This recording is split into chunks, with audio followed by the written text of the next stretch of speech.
Добрый вечер, дорогие друзья. Я рад вас снова приветствовать в нашем любимом кинотеатре «Полярный».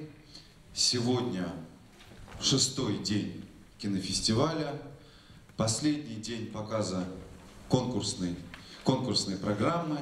Нам грустно, что фестиваль подходит к концу.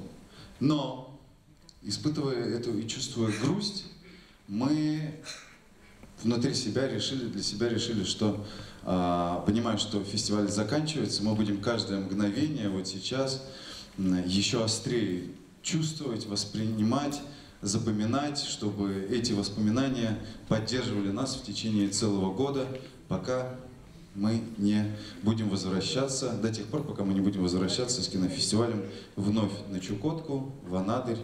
И это будет 4-й международный арктический кинофестиваль. Но не будем о грустном, а то как-то совсем уж грустно. Итак, 6-й день кинофестиваля. В 21 час мы продолжим смотреть конкурсные работы и увидим картину «Северный травелок». Это документальная картина, которая прилетела к нам из Финляндии, прилетела делегация к нам, приехала автор сценария и режиссер Кира Ескилайнен и оператор-постановщик Йона Эрик Петерсон. Мы с ними встретимся ровно в 9 часов вечера.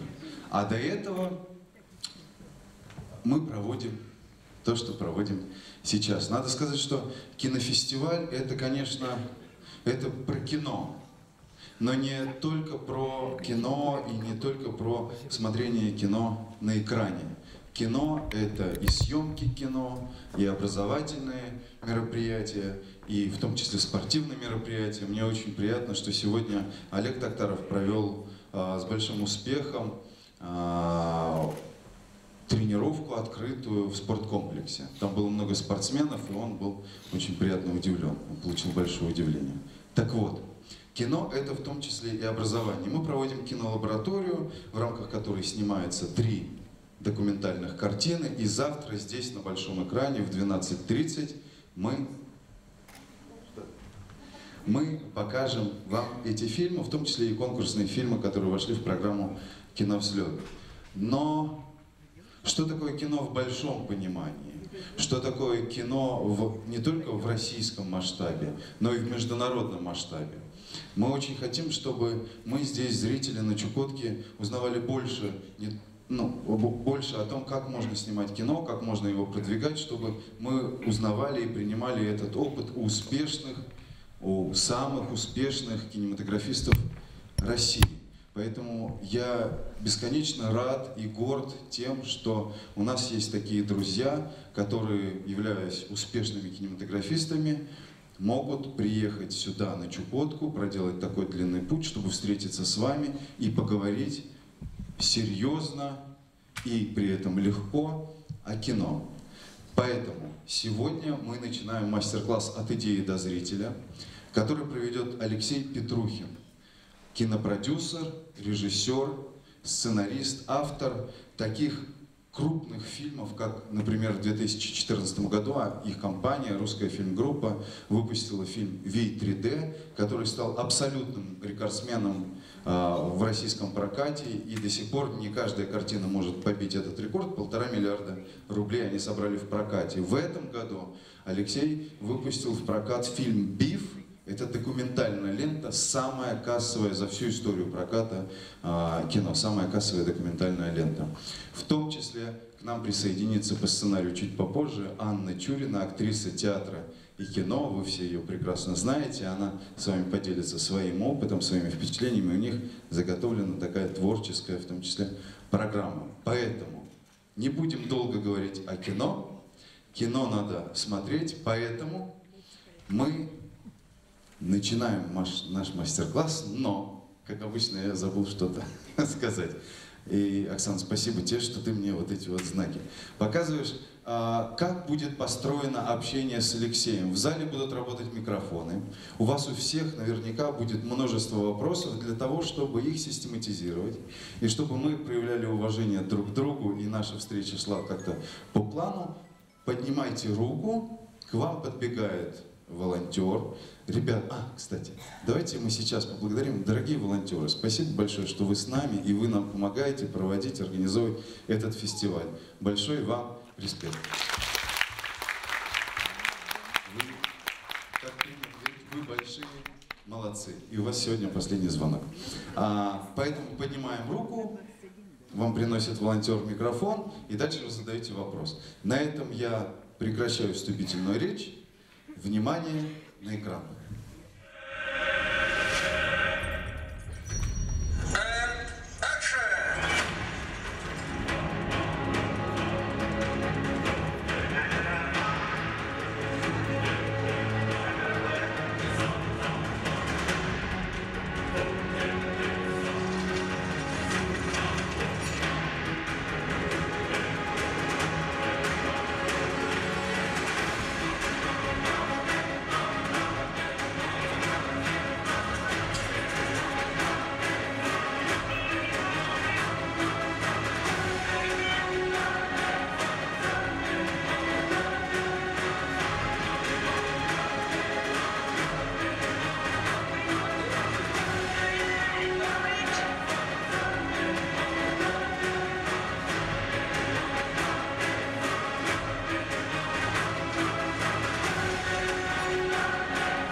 Добрый вечер. Здрасте всем. всегда, зал обычно не реагирует сразу, поэтому Филипп попросил начинать первым хлопать и подхватывать зал всегда. Это очень удобно. Я нормально это делаю. Вот. Давайте для начала познакомимся, сориентируемся, что сегодня будет происходить, чтобы вы понимали. Для этого я хотел просто сначала понять, кто у нас в зале. Давайте так попробуем.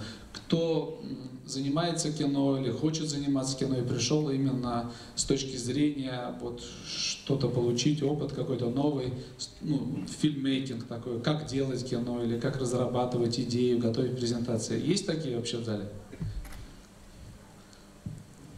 Так, есть, конечно, такая пушка светит, вообще яркое пятно. Так, а кто пришел, наверное, что-то увидеть новые какие-то, вот анонсировалась же «Тайна печати дракона» наша, это Шварценеггер, Джеки Чан, я так понимаю, что есть просто зрители, которые пришли посмотреть на это, правильно? Есть же такие, да? Да, большая часть, конечно. Тогда мы чуть-чуть поменяем историю. У меня мастер-классы это совсем другое, это немного тогда будет скучно, нудно, не для всех, и незачем это делать.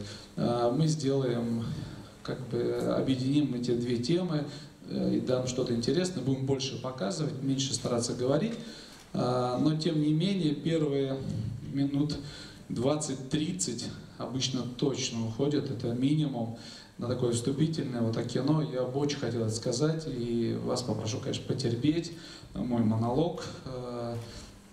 Это таким важный момент. А потом начнется самое интересное. Буду чем-то стараться удивить вас, показать какие-то вещи, которые еще никто не видел. Но обязательно покажу, как мы, кинематографисты, обманываем зрителей. Все это тоже покажу, это очень интересно. Поэтому построим таким образом. Нет никаких заученных ходов, у меня нет какого-то там плана, чтобы как сейчас действовать, поэтому все будет идти из экспромтом, как пойдет. Буду говорить тезисами, перескакивать с темы на тему. Если что-то вам интересно, то и чтобы быть более полезным, вы можете сразу прям задавать вопрос, поднимайте руку. Вот у нас есть девчонки-волонтеры, да? Микрофон у вас же есть? Да, вот есть микрофоны. Это здорово. Можно любые вопросы и таким образом, может быть, как-то в правильное русло направим. Вот. Здесь у нас сейчас 7 часов, почти 7 часов вечера. В Москве у нас 10 утра, поэтому мы всю ночь, учитывая, что сегодня весь день был очень активный, поэтому спортсмены, русские медведи, Токтаров где-то сдался, свалился. Вот. Медведи, вы знаете, они спят и спят. Сегодня еще Филипп все нам сделал так в программу. Актриса у нас Аня Чурина, она тоже где-то отстала, хотя вот увидел, сейчас она зашла. Давайте приветствуем актрису театра Аню Чурину. Вот, я не попросил, говорю, приходи чуть-чуть попозже, потому что первые 20-30 минут стоять рядышком будешь не очень долго. Посидишь в зале, тоже послушаешь, а потом уже подключишься к своим, поприветствуешь. Здравствуйте. Очень приятно быть здесь. Мы здесь первый раз на Чукотке. И мы под большим впечатлением. Лучший в театре Чукотки, она хотела сказать. Или в одном из лучших, да? А ты уже показал ролики? Нет, ничего не было, мы только начали. Мы задержались, поэтому, да, ты ничего не пропустила. Присаживайся, и минут через 20-30 я тебя приглашу. Я вернусь. I'll be back. Так, и давайте, чтобы время не терять, пройдем самую нудную часть. Что такое кино? Зачем оно нужно? Почему мы ходим, смотрим от стара до млада или от млада до стара? Вот, никогда не задумываемся, всегда это очень простой вопрос. И кажется, что на меня отвечаешь, что это кино. А вот есть кто желающий, есть, скажите, что для вас кино? Кто-нибудь, вот, микрофонные девчонки дадут? Да, у нас не экзамен, не урок, просто если есть желание высказаться, просто вот, что для вас кино? Это отдых. Когда что это? Отдыхаешь. Отдыхаешь. Так, еще есть кто? Такое вот... Это в первую очередь интересная история, которую хочется посмотреть. Ага, так, на чужую жизнь подглядеть. Так, еще. Есть еще? Кто скажете, что кино? Да смелее, ребят. Такое же общение. Мне кажется, это вдохновение, чтобы изменить себя к лучшему. Вот, отлично, видите, как прям. Посмотреть на работу актеров. Так. Еще, ну хотя бы еще там один-два, кто скажет. Узнать жизнь актера. Жизнь актера Да. в кино? Да. Думаете, узнает? Ну, кто-то узнает. Он вряд ли себя покажет. Вот. Часто бывает, ты думаешь, вот это герой, вот это силач, а в жизни оказывается другого пола человек. Простите, прощения. Я вот смотрю. Я сегодня много детей еще сейчас увидел, тоже быстро исключили несколько роликов таких, чтобы надо будет контролировать всех. Я понял. Так. Можно еще сказать? Нужно. Я смотрю кино. Два раза. Сейчас. Вот. Извините, да, два раза. Вы должны понимать, что такая прям пушка светит, да, чтобы меня видели. Я иногда вот все, кто выше туда, уже тяжело увидеть. Знаете, что для меня кино? Вот я смотрю кино, чтобы не читать книжки. Вот хочется прочитать, но лень. Поэтому смотришь кино, облегчаешь себе как бы жизнь. Вот видите, сейчас мы тоже это обсудим, да. Так. Ну, для меня кино — это вообще новые эмоции, такой драйв. И вообще я очень люблю истории, основанные на реальных событиях. Отлично.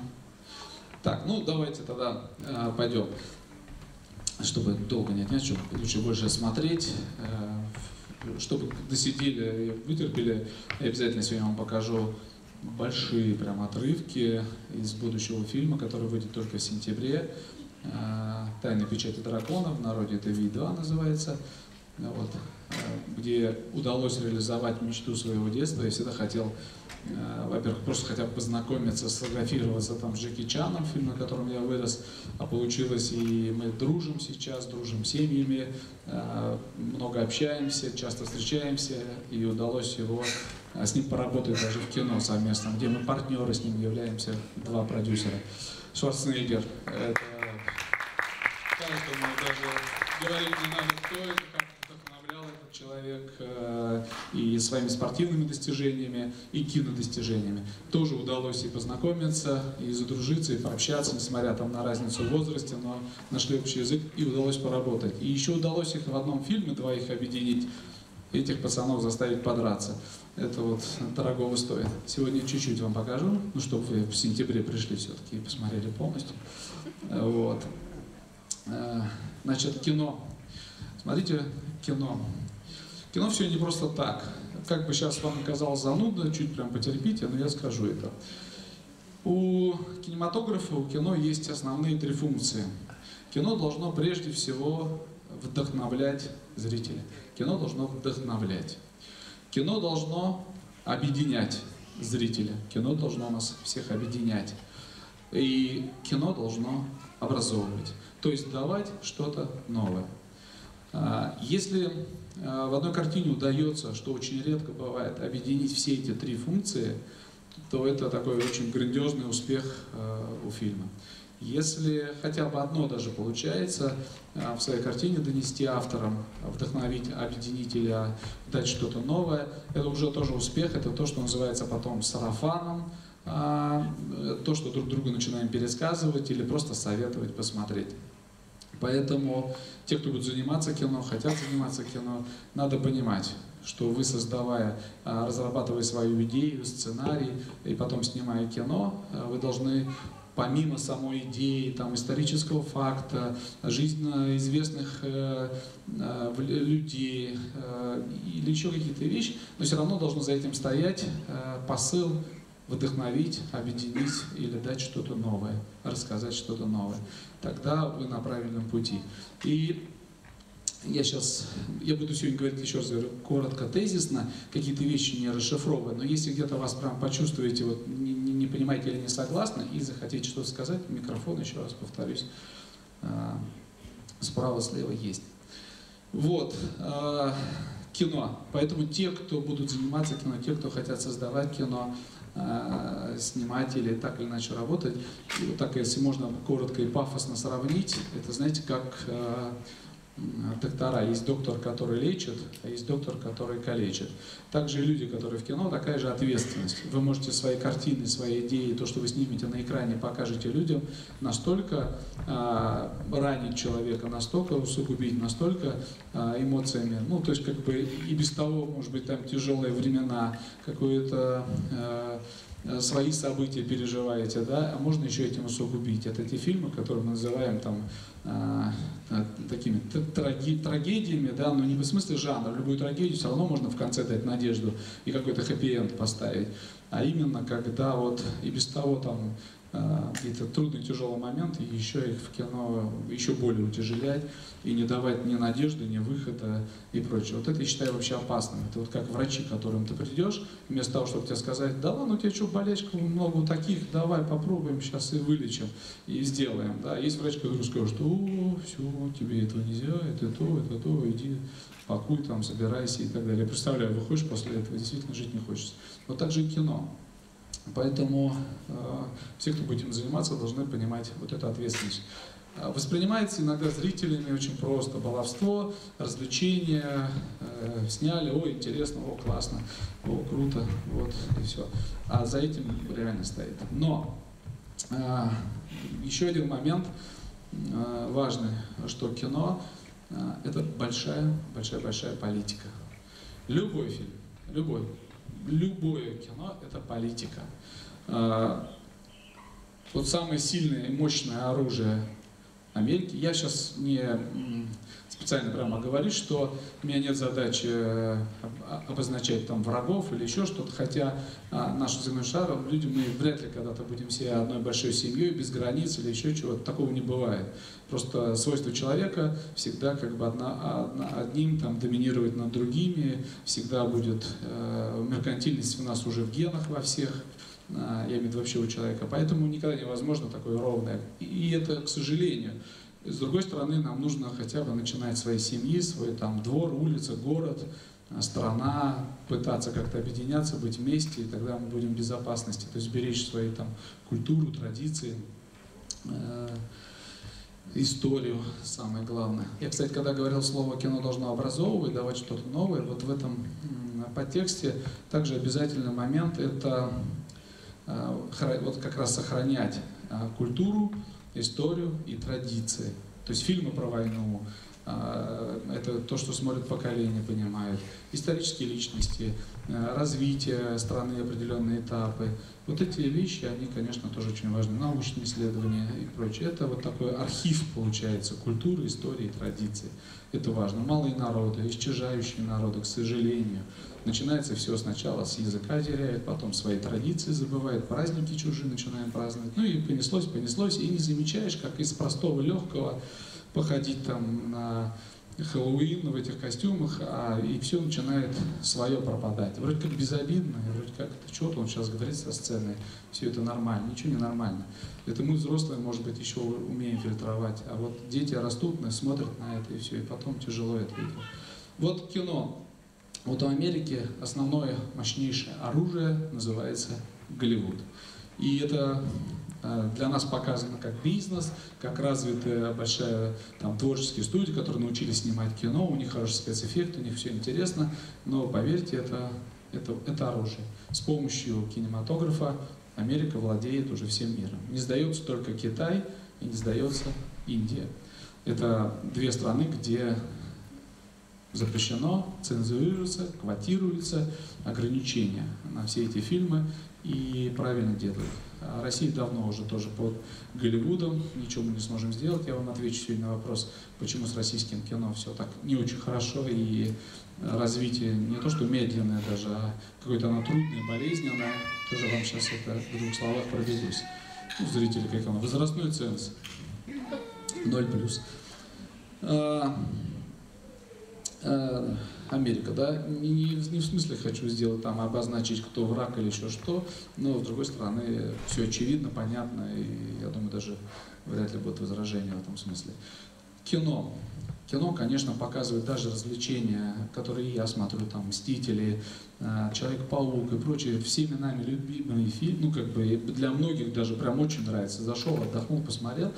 Но вот если не уметь смотреть фильмы, не понимать вот этих вещей, а это есть тоже еще из одних целей, моей цели рассказать, это именно уметь смотреть кино. То есть, да, ты получил спецэффекты, здорово, все это посмотрел, но они начиная вот от детей, от подростков, как раз закладывается одно.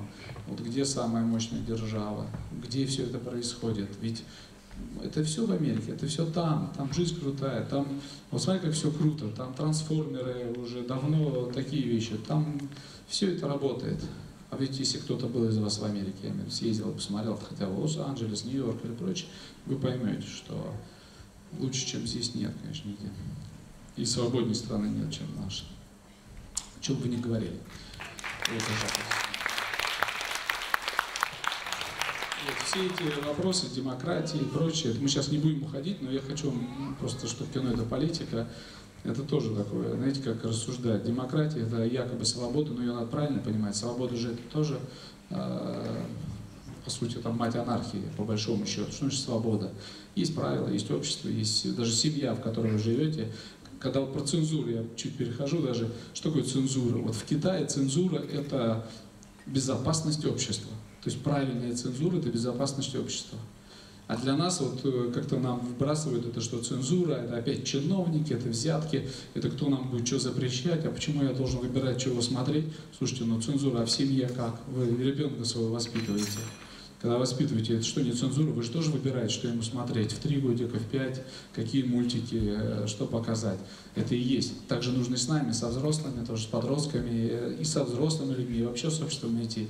Это обязательная история. Да, есть момент, конечно, крен вечный наш, русский, российский, а кто эти люди, которые определяют? Вот здесь, конечно, вступает момент, не буду спорить. Но в целом, если брать классическое понимание, цензура — это очень важно.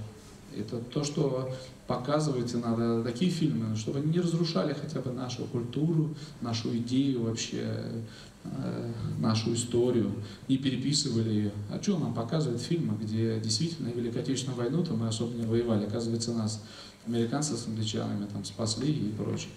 И потом попробуй докажи это, объясни подрастающему поколению. А они все поняли давно.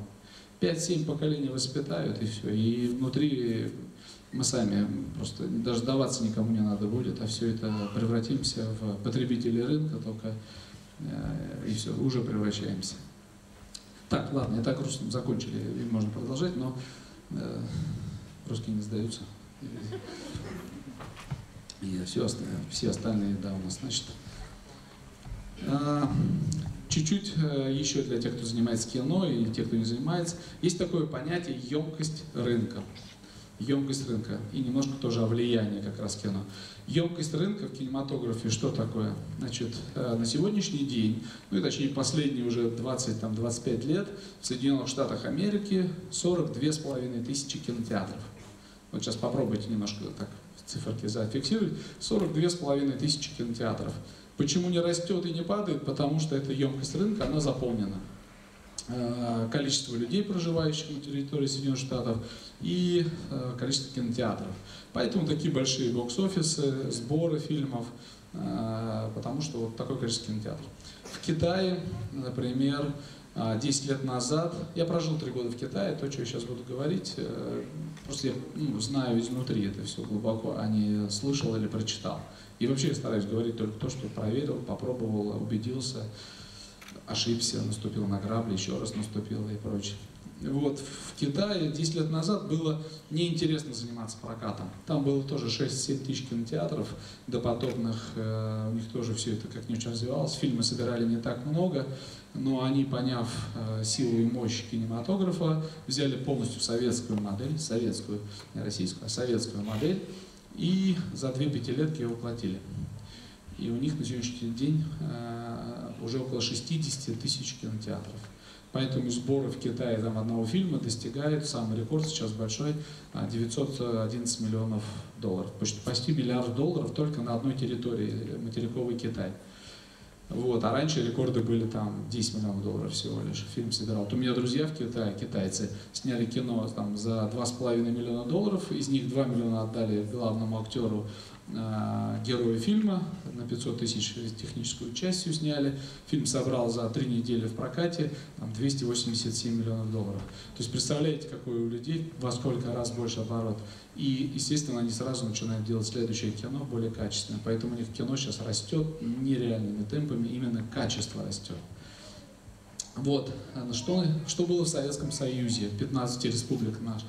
В Советском Союзе вместе с домами культурами, где показывалось кино, было 320 тысяч экранов. В РСФСР только было 129 тысяч. Задумайтесь, просто вот такое количество было. Поэтому все, кто из Советского Союза, сейчас скажут, там смотрели «Пираты 20 века», все, кто там все мы смотрели в кинотеатрах, смотрели там «Коммунисты», смотрели. То есть тогда был такой показ. А что у нас сегодня происходит? На сегодняшний день в России, вот сегодня прям в России, 1780 кинотеатров. 1800 кинотеатров. Если по экранам разделить, то это где-то 4500 экранов. Что такое термин разница? Кинотеатр бывает, вот как здесь, однозальный, это один экран. А бывает кинотеатр, где 9 залов, 10, 15 залов, то есть они считаются как экраны. Поэтому всего лишь кинотеатров 1800, грубо так, а экранов 4500. Вот теперь подумайте, это емкость рынка. Если ты выпускаешь кино, то ты заранее на стадии своего выпуска можешь примерно просчитывать, а какой бокс-офис твоего фильма может быть. Ну, то есть сколько зрителей придет. Легко же все посчитать. Кресло, заполняемость, 20%, 10%, 3 человека на сеанс или 50 человек на сеанс у тебя придет. Все это можно, в принципе, проанализировать и понимать. Поэтому российское кино не делают дорогим, его не делают большим, потому что, а где его окупать? Столько зрителей нет. Но есть вторая большая и непреодолимая уже, наверное, стена, хотя что-то должно произойти, чтобы это преодолеть, но пока она невозможно ее, эту стену перепрыгнуть, это Голливуд, который полностью занимает эту емкость рынка, российскую. Я не буду больше про мир говорить, российский рынок. Вы знаете, да, что уже нет итальянского кино. Раньше это было столько его, сейчас его нет. Все, там только Голливуд. Французское кино еще 5 лет назад ставили в пример. Смотрите, как вот во Франции молодцы, научились. А где оно французское кино сейчас? Его все меньше, меньше, меньше, меньше, меньше. Вот, там тоже опять только Голливуд. Значит, что происходит? Это называется количество доли рынка, это называется сеансы, количество сеансов. Вот если этот кинотеатр «Полярный» хочет показывать кассовые фильмы, на которых действительно уже воспитанная молодежь, голливудскими фильмами воспитанная, не пойдет на российское кино, а пойдет больше там на «Аладдин» или Гарри Поттер, «Мстители», вот, который прошел мега успешно, опять все рекорды в России побил. Вот чтобы этот кинотеатр захотел это показать, фильмы, есть определенные условия, которые ему ставит дистрибьютор этому кинотеатру. Поэтому даже если там директор кинотеатра, владелец кинотеатра, вот просто нравится ему вот это российское кино, он хотел бы, чтобы зрители его увидели, не от него зависит. Хотя это его собственность. Потому что ему навязывается. Особенно это в сетях очень. Может быть, как раз отдельные кинотеатры, которые еще как-то могут там маневрировать, пытаться что-то даже лукавить где-то с Голливудом. Но вот с сетям у них не получается.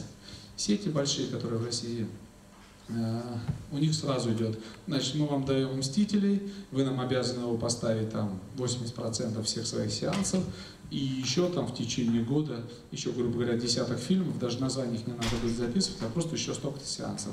И вся эта емкость занята. И российское кино не может просто встать. И приходится регулировать с помощью государства связи.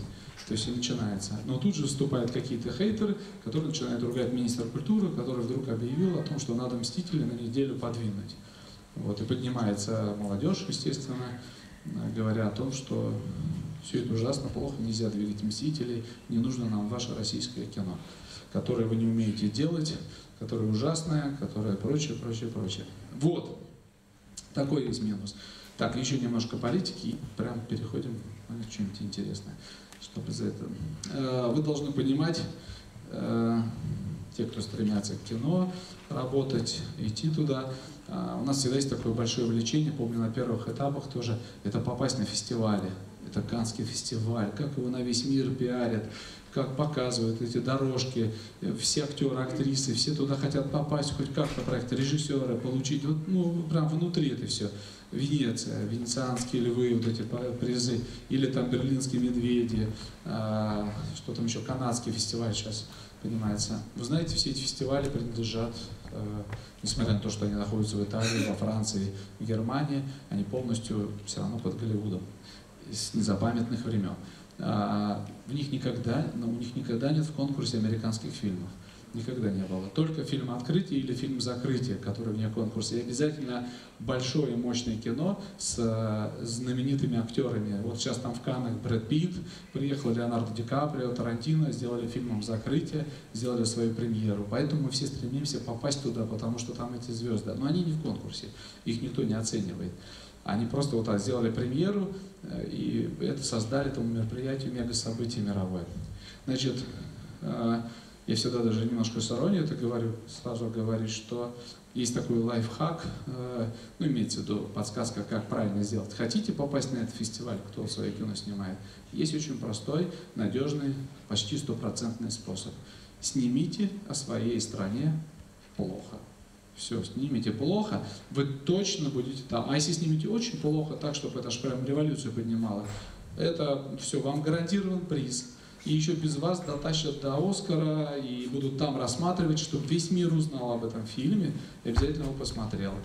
Как ужасно в вашей стране жить. Поэтому, когда Голливуд выбирает какое-то направление определенное, они четко делают планы, да, там идет на восток какая-то волна, обязательно Ирак, Иран, турецкие режиссеры становятся победителями, и все эти фильмы так или иначе направлены против действующей власти, против того, что происходит внутри. И все это потихонечку закрепляется извне. Вот, собственно говоря, что такое фестиваль, чтобы вы понимали. Но лучше не снимайте в своей стране плохо никогда, это уже все там потом зачтется. Вот, придется объясняться же. Да, лучше быть все вместе. Так. О грустном хватит. Значит, что такое кино? Любой кинопроект, когда мы начинаем разрабатывать, все начинается с идеи. В принципе, и любой бизнес, и все остальное, это как мотивационные речи тоже могут быть, мы не будем это. Но все начинается с идеи. Вы берете тему и начинаете ее разрабатывать. Самое главное, чтобы в этой идее изначально вы понимали, а зачем вы хотите реализовать, зачем вы ее делаете. И вот все, что я говорил выше, примерно на нее надо переложить и понять, и ответить самому себе хотя бы на вопрос, зачем я хочу делать. Берешь историческое событие, либо какую-то биографическую картину хочешь сделать про кого-то, то здесь понятно, тебе хочется рассказать о том человеке, который тебя вдохновил, или еще что-то. Это такие правильные посылы, но бывает разрабатывается, просто какой-то придумываешь сюжет из головы, фантастику, фэнтези или еще что-то. Но опять же, вот если туда изначально закладывать в эту идею вот эти посылы, все месседжи, понимать, зачем ты это делаешь, для чего, то значит на правильном пути будете. Когда разрабатываете идеи, то, конечно, эту презентацию, ее нужно оформлять в презентацию, потому что всегда нужно искать партнеров, всегда нужно искать, сейчас уже понятия спонсоров нет, давно благотворительность такая в этом смысле ушла, но тем не менее, больше, если, наверное, партнеров назвать. Партнерами могут выступать и ваши друзья, единомышленники, люди, которые где-то заработали, есть как бы тоже готовы, в общем-то, вложить вот в эту историю, и есть государственные источники финансирования, администрации, Министерства культуры, как региональные, так и, в общем-то, федеральные. Везде у всех есть эта возможность, просто как-то ее с регионов не используют, всем кажется, это там в Москве, на самом деле ничего подобного, это кино поддерживается, любое. Вот, надо смело, просто правильно все готовить, правильно оформлять и делать. После идеи, после этого зарождается вопрос сценария. У нас есть такая поговорка, что для успеха вашей будущей картины важны 3 фактора. Первый фактор – это сценарий, второй фактор – это сценарий, а вот третий как раз самый главный – это сценарий. Вот. Поэтому, но прежде чем тратиться на сценарий, это занимает много времени, для этого нужно уметь это делать. У сценария есть свои тоже правила, законы, петелька, крючочек, мотивация каждого персонажа, чтобы не было лишних, то, что в российском кино хромает. Обязательно. Я вообще считаю, что самый крутой вообще, самый сильный спецэффект в кино – это человеческие эмоции. Не компьютерная графика, я вам покажу сегодня, как мы умеем тоже с помощью компьютерной графики и обманывать, и показывать, и чего мы добились, но вот нет ничего сильнее эмоций. Поэтому задача разработки вашей идеи, сценария – вызвать у человека эмоции. Вот вы должны сами себе ответить на вопрос, а что вы хотите от зрителя получить, какую эмоцию? Что вы его хотите заставить почувствовать, сделать, ну не заставить, а предложить ему, да, зрителю. Вот такие вопросы нужно самому себе отвечать, и если эти ответы находятся, значит, вы знаете, что вы делаете. Если не находятся пока еще, значит, просто пока баловство такая мечта. Я тоже много ошибался, много картин вышло, которые многие из вас даже смотрели, но убираешь свои имя из титров, потому что это были ошибки там 15-20-летней давности. Действительно, потому что когда ты баловался, это было баловство, какое-то забава, это казалось, что даже тщеславные моменты тобой как-то двигали в тот момент, а ничего иного, о чем я сейчас говорю. Вообще даже к этому не хотелось думать, и мне казалось, что это все не так. И когда ты почувствовал уже силу кинематографа и его воздействия, я еще всегда говорю тоже, что кино – это самое мощное, самое сильное, проникающее СМИ, средство массовой информации. С помощью кинематографа можно сформировать общественное мнение на любую тему. Вот газеты вы все уже научились читать, я уверен. Вы читаете, все равно какая-то желтизну даже читаешь, оно интересно, сплетни, ты понимаешь, что это вроде придумано, но как бы дыма без огня не бывает, все равно немножко веришь, но уже научились мы фильтровать. Телевизор уже научились фильтровать, много говорят об одном и том же, уже думаешь, навязывают, но все равно более убедительно, но тем не менее уже научились. А вот кино не научились.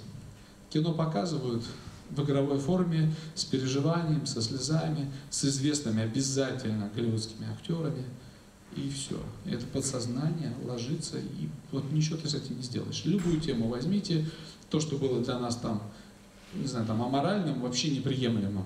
Посмотрел кино, ее скользь там сделали, вроде даже отвращение было немножко, но вроде как прошло. Второй раз, третий, а потом уже и привыкаешь, и выше, ладно.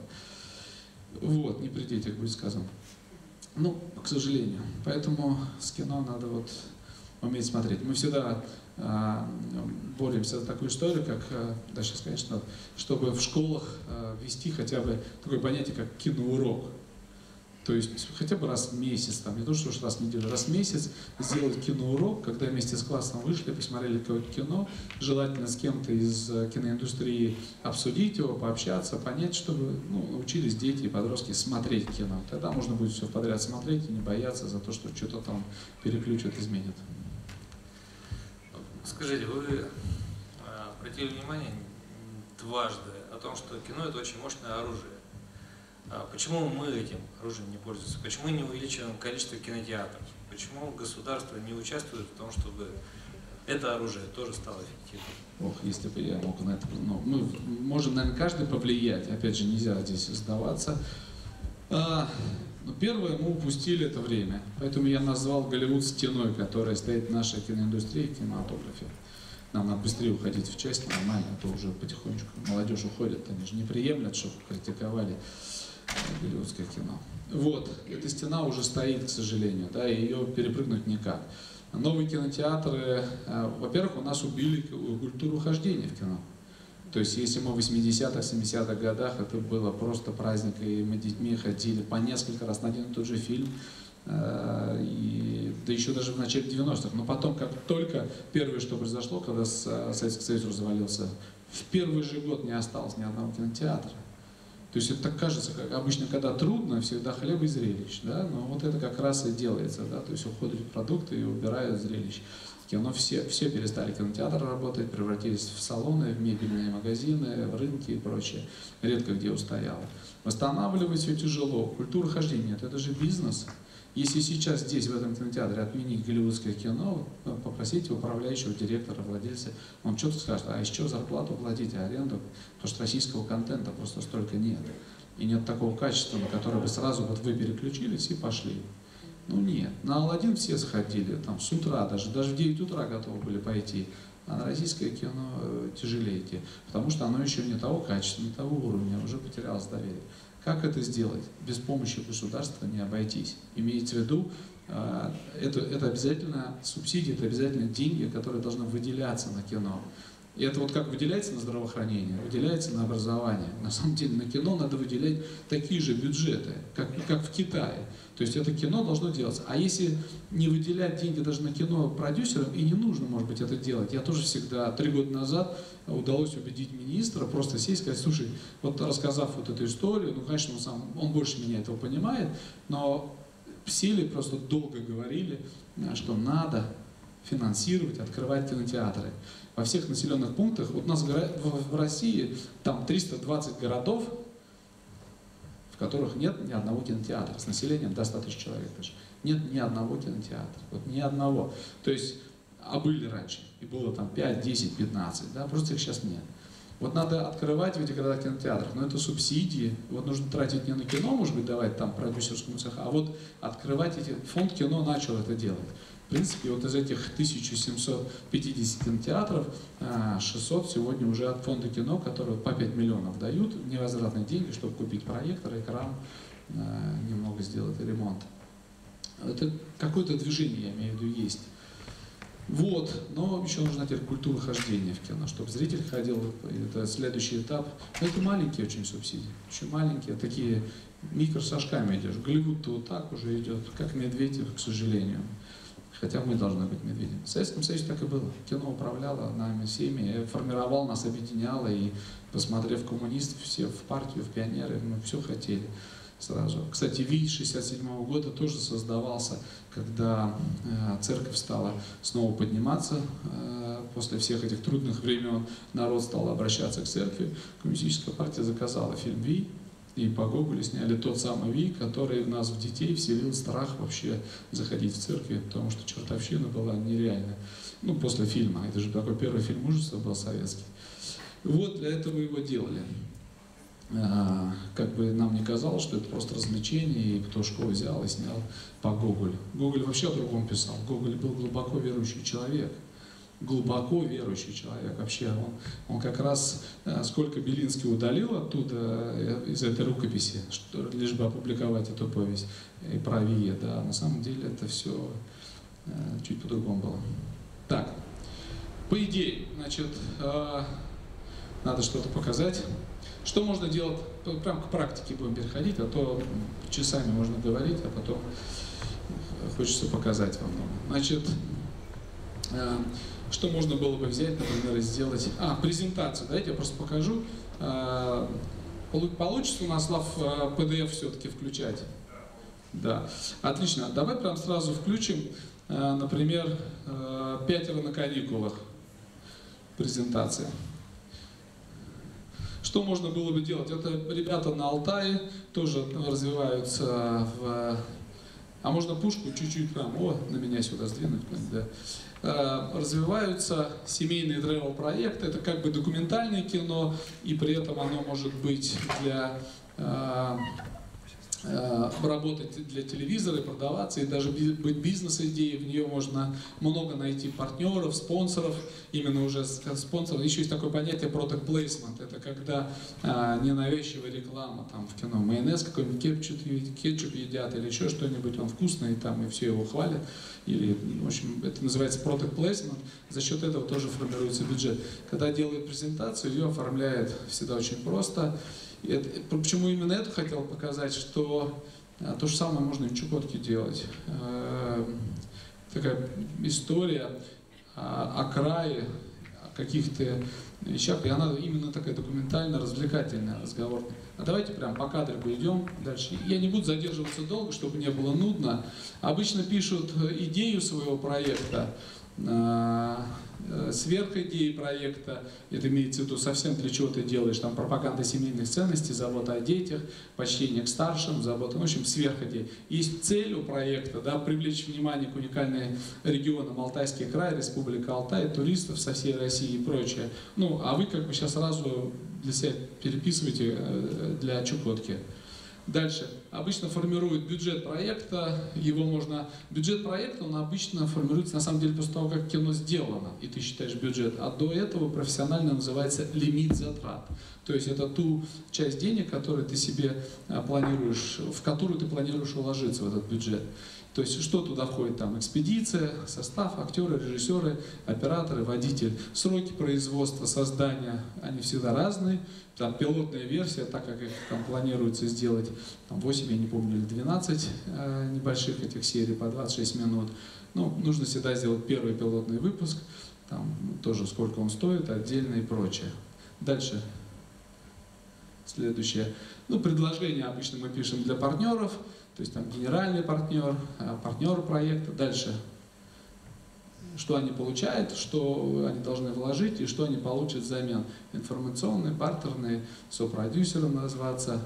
Кто делает? Нужно обязательно написать всегда, кто будет это делать, какая либо команда, либо это кто-то человек один, который там чего-то достиг. Вот Анатолий Гейко написал даже там «Счастливый муж», папа 3 детей, и сразу какое-то появляется доверие, что он будет снимать свою семью, понятное дело, но при этом донося вот то, что ранее мы увидели в презентации, как это выглядит. Что он сделал, обычно опыт показывается. Дальше. Даже если от ничего, можно какие-то даже из-за разряда самодеятельности вещи описывать. Какие проекты в производстве у этой команды, ну и сотрудничество с кем он, какой был опыт сотрудничества с кем, какое-то общение написал. Ну и контакты связаться. Так ставится, делается презентация. Дальше. Слав, откройте, пожалуйста, презентацию гидроагрегат. Однажды на одном из... Есть такое понятие сейчас в России. Вот, кстати, Филипп Абрютин тоже проехал всю страну с молодежным центром советских кинематографистов с так называемыми питчингами. Такое новое слово – питчинг. Питчинг – это, если по-простому, это защита своего проекта, презентация своего проекта с целью найти единомышленников, найти спонсоров, продюсеров, партнеров, команду. Разные бывают цели. Иногда у тебя все есть, ты питчингуешь только для того, чтобы найти деньги на вот это производство. Питчинги бывают различные, там, частные для компаний, и есть у нас в стране питчинги фонда кино. Это когда на всю страну в режиме онлайн все налогоплательщики могут смотреть, какие фильмы представляет и кто, и потом экспертный совет выбирает и что утверждает, и сколько денег дает. И в Министерстве культуры, которое дает деньги на развитие, то есть дебюты, первые фильмы, еще какие-то вещи, вот они работают в питчинге. Вопрос хотели, да? Извините, вот когда говорили то, что на фильмы, там, американские фильмы ходят больше, чем на русские, так ведь фильм же Т-34 выпустили, на него тоже много людей сходило. Да, но только на Новый год все голливудские фильмы были подвинуты. Это был административный ресурс, который надо применять. Более того, голливудские компании чувствуют о том, что такие как, ну, это может один из нескольких, кто выступает вот так активно и прочее, и это начинает работать более-менее, самое главное, на зрителях тоже, то они тоже как-то двигаются. Ведь все фильмы, которые имеют успех в России, большие сборы, они так или иначе выпущены Голливудом. То есть есть такая еще в мире, даже среди мировых всех продюсеров, простая аксиома. Ни одно кино в мире не может быть успешным, если оно не принадлежит к одному из мейджоров. Их 8 мейджоров в Голливуде. Мейджоры — это крупнейшие студии, которые держат весь мир. Прямо вот такое простое слово — держат. То есть построили стену, они между собой все друзья, сидят за одним столом, эти 8 компаний, руководство, это такая большая политическая игра. Вот. Вот Ви собрал рекорд, вообще рекорд поставили, просто впервые 5 миллионов зрителей со всей страны, 1,5 миллиарда рублей собрали. Почему? Меня выпускала компания Universal, то есть голливудская компания. Пришел к ним, убедил, как бы повлияли определенным образом, выпустили. Сталинград собрал 1,5 миллиарда, по нашему правилу, Sony компания выпускала. Что еще? Лед, да, там собрал тоже миллиард, там Притяжение. это все компания Sony. «Последний богатырь» — это компания Disney, которая сделала. Т-34 — это Paramount. Понимаете, это слоты, которые есть емкость рынка, количество сеансов, который дает прямую кассу. Зрители ходят в кино. И если бы сейчас вот российское кино там выпустить бы, условно, не знаю, там, училку, просто поставить в кинотеатр не один сеанс, как у нас там было 2 недели по одному сеансу каждый день, а поставили бы как, ну, хотя бы там дали бы 5% рынка, я уж не говорю даже там 10 или 20, то сборы были бы у нас там не 16 миллионов рублей, а 160 миллионов рублей.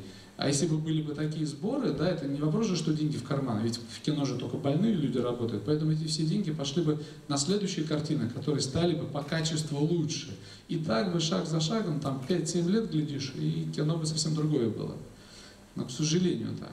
Поэтому фильмов успешных российских, выпущенных российским прокатом, почти нет. Наше кино, Сергей Михайлович Сельянов, мой большой друг, партнер, тоже вот он выпускает фильмы, но есть определенная планка, выше которой не получается перейти. «Богатыри» мультфильмы, слава богу, всегда собирали там под миллиард. Последние 2 года ставят голливудский мультик обязательно на каникулы, и все, и сборы упали до 500 и 700 миллионов, то есть в 2 раза.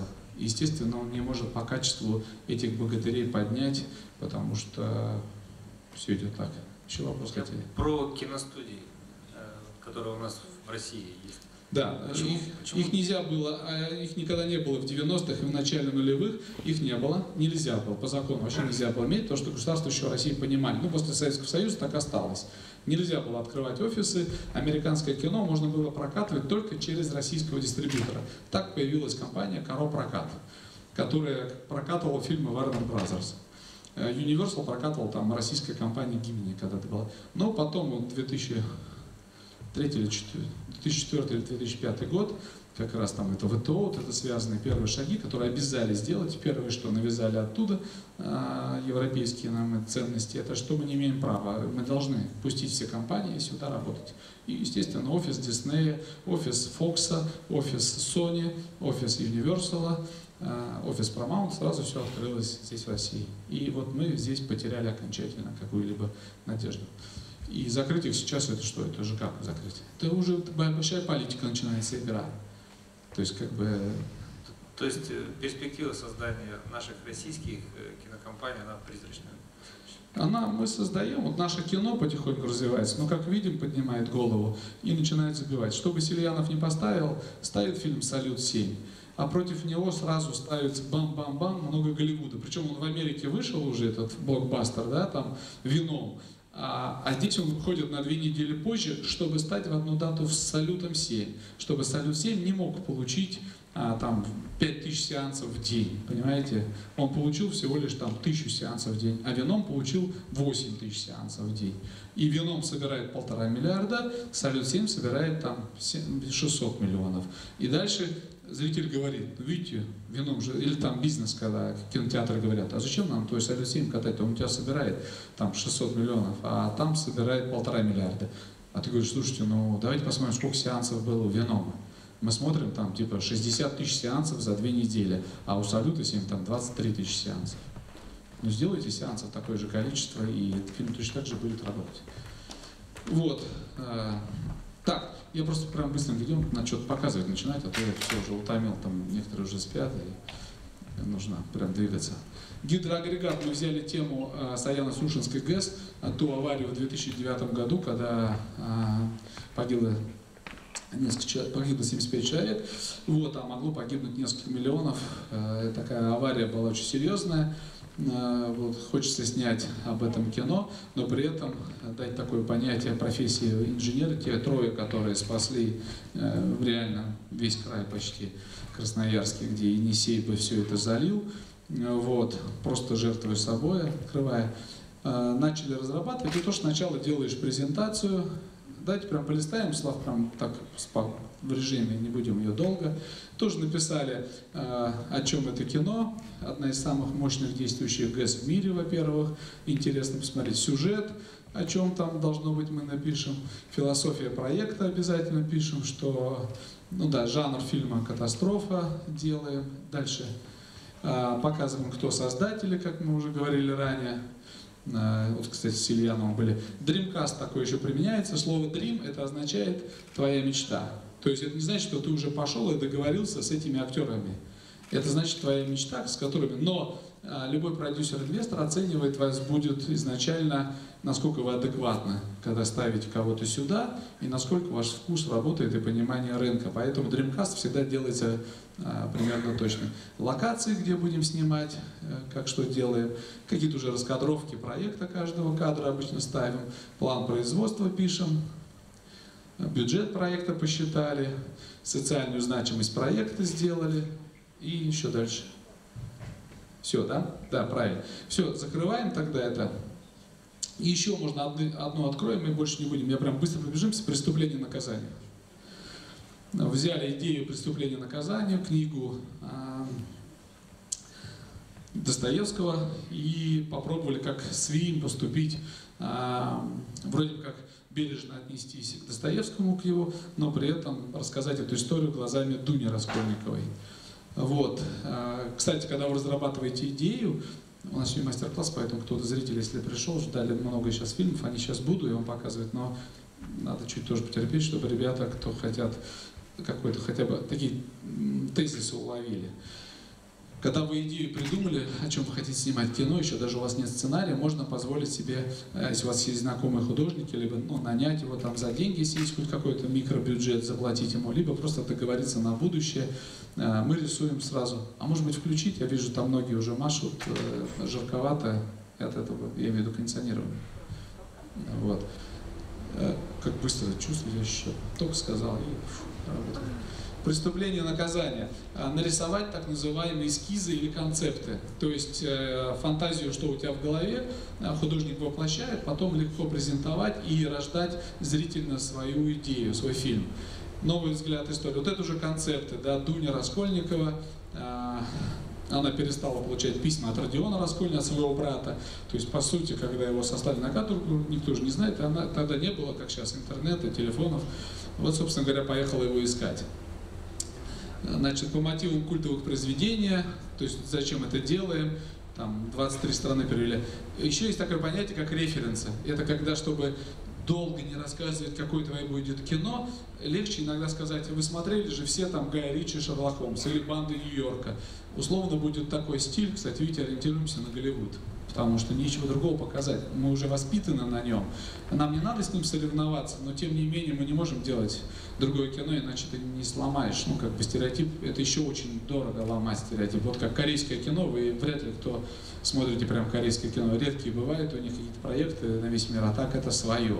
Но они молодцы, они зато и развиваются, поэтому и живут так. Локации, дальше. Опять же, Dreamcast, который себе позволяешь.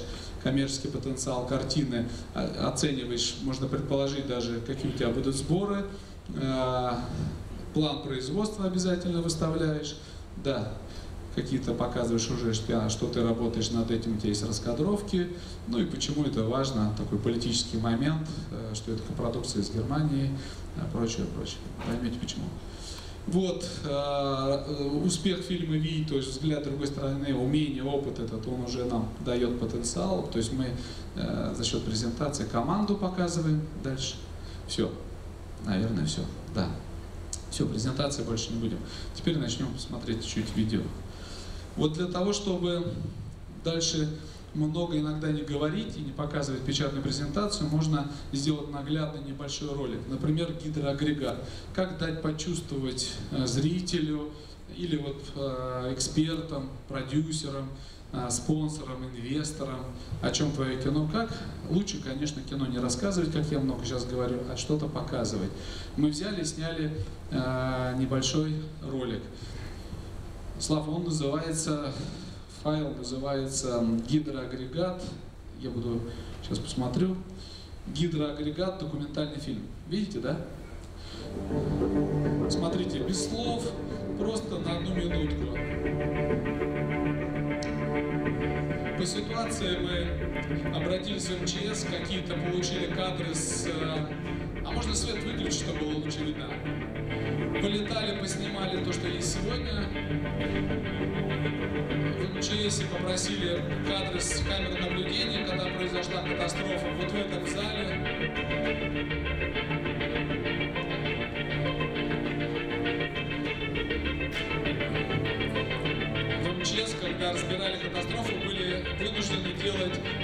модель этой станции, что нам очень помогло создать потом компьютерную графику, создавать даже.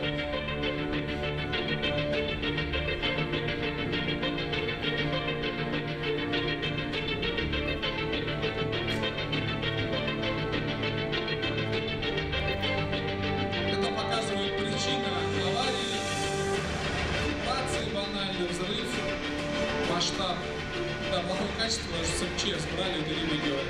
Как вода заполняла, какие моменты, то есть какие помещения заполнялись, в какое время, какие этапы. То есть прежде чем ты готовишься снимать про катастрофу, это уже камеры наблюдения, которые нам позволили взять себе фильм, там, нельзя их публиковать, нельзя это, но мы разрешение свое получили, чтобы показать для фильма. Это вот живые кадры, как это происходило, как это быстро все заполнялось водой.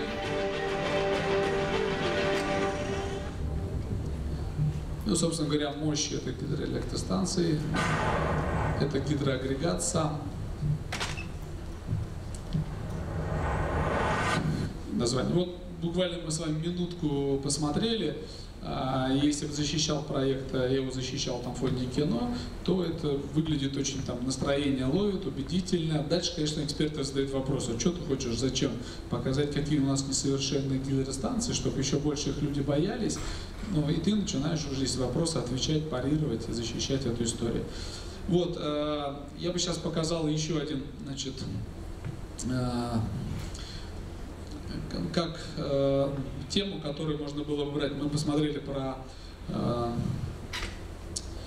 «Пятеро на каникулах», да, также можно, в принципе, и на Чукотке такие вещи спокойно разрабатывать. Это очень востребовано, это очень интересно, это работает и экономически обоснованно, и продвигает, и популяризирует не только свой край, свой народ, а и еще и коммерческий успех за этим есть, за такими даже документальными фильмами.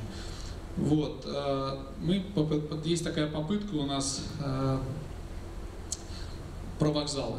Казалось бы, что можно рассказать? Мы придумали, в каждом городе, наверное, почти есть вокзал. А в большей части России, в большинстве городов это вообще такие исторические здания. И вокзал раньше, это же не просто станция.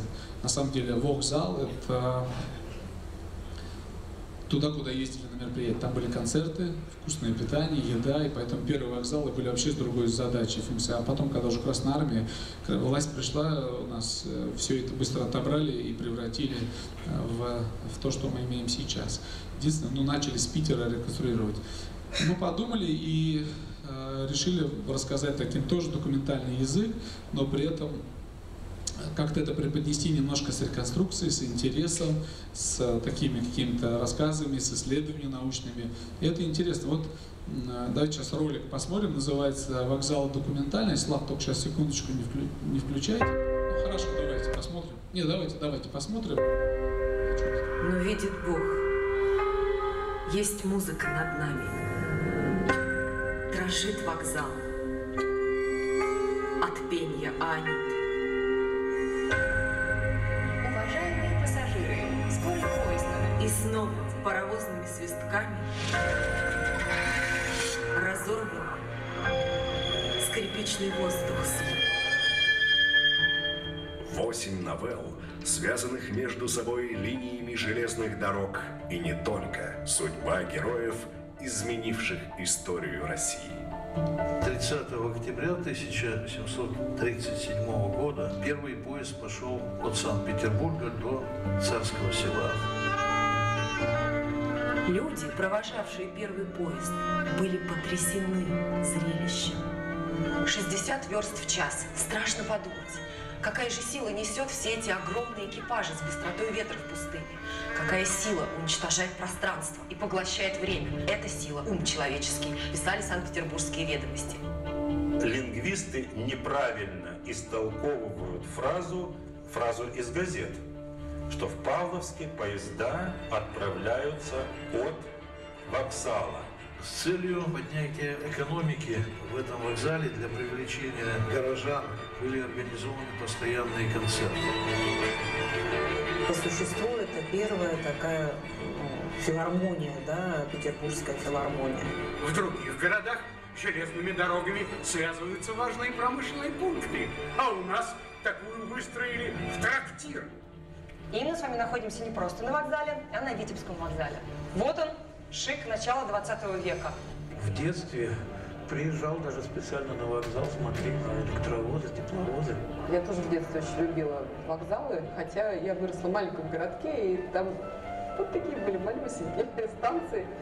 Но поезда всегда завораживали. Вся жизнь — это дорога, а где дорога, начало любой дороги — это вокзал.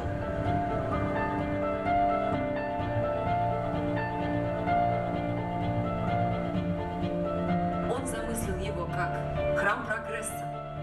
Развитие, в первую очередь, вот этой железной дороги Санкт-Петербург, Павловск, оно послужило примером и опытом и в техническом плане, и в экономическом. Уже стало понятно, что движение в России железнодорожное необходимо, и ни у кого не вызывало сомнений, что проект от Санкт-Петербурга до Москвы, благодаря вот этой увеселительной железной дороге, он перспективен, он необходим для развития экономики и самой страны.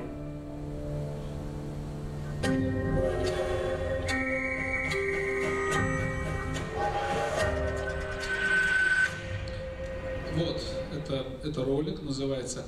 Фильмы продвигаются, опять же, немножко терминов вам скажу, фильмы продвигаются всегда с помощью тизера. Тизер — это на стадии, когда ты еще снимаешь, делаешь коротенький минутку, примерно 40 секунд, минутка, ну, минута 20 бывает максимум, тизер. То есть это по сути как трейлер, но только в нем еще актеры ничего не говорят, как правило, закадровый голос или какие-то там титров много, немножко кусочки сцен. Это как бы такой анонс будущего фильма, анонс будущего трейлера, но там еще нет такой сути сюжета. Он больше у зрителей вызывает вопросов. То есть типа, ух ты, что это такое? Ну и от того, как креативно сделан тизер, вот тот же «Аладдин», например, когда его делали, первый «Аладдин» появился закадровый голос зомбический, такой, ничего не показано, и потом целые 30 секунд вылетает название долго «Аладдин», вот, и уже все гудели об этом фильме, потому что очень сделан под эпичную музыку, тизер. Дальше есть трейлер, вы знаете, что такое трейлер, это когда уже тема фильма раскрывается и должна заинтересовать зрителя пойти посмотреть полностью кино на эту тему. Также есть ролики. Вот сейчас мы смотрели там про вокзал документальный. Это ролик. Сам фильм-то идет час, а я вам показал там 3 минутки ролик, который дает просто вам понимание, о чем он будет. Но больше это не для зрителя. Обычно такие вещи делают для экспертов, партнеров, опять же, инвесторов, что-то дальше. Нет же времени час смотреть, а хочется быстрее зацепить человека. Для этого коротко, но сразу понимание о чем. Понятное дело, что про метро Чукотки вряд ли будут снимать кино. Вот, но про порт, например, как он становился, если правильно предложить сценарий, концепцию, то это будет всем интересно, и владельцы портов обязательно это и профинансируют, просубсидируют, еще и продвинут. Это так, я с точки зрения конкретики, что для Чукотки могло бы быть. Дальше небольшое, вот, например, давайте тизер, кстати, покажу. Документального пока все кино, которое здесь более реальное развитие и интерес, который, например, мы взяли в этом году то, что Филипп сказал в начале, выпустили фильм «Биф. Русский хип-хоп». То есть собрали просто интервью порядка 100 человек, 100 рэперов, который каждый рассказал свою историю, как он пришел в рэп, зачем и стал. Потом нам задача была из этих там 8 часов интервью сделать 90-минутный фильм для кинотеатров, но при этом постараться соблюсти как бы историю хип-хопа. Этот фильм действительно документальное кино, а в кинотеатрах России мы сделали рекорд с точки зрения посещения, а в интернете его сейчас растащили, ну просто каждый почти посмотрел с точки зрения, я имею в виду, молодежи, кто интересуется этой культурой. Вот. Дайте я вам тоже покажу примерно, как выглядит. Трейлер был для кинотеатра, он назывался «Биф Нью Трейлер», там, Слав, это я сейчас имена говорю, почему я смотрю здесь, как подписан файл. Чуть погромче.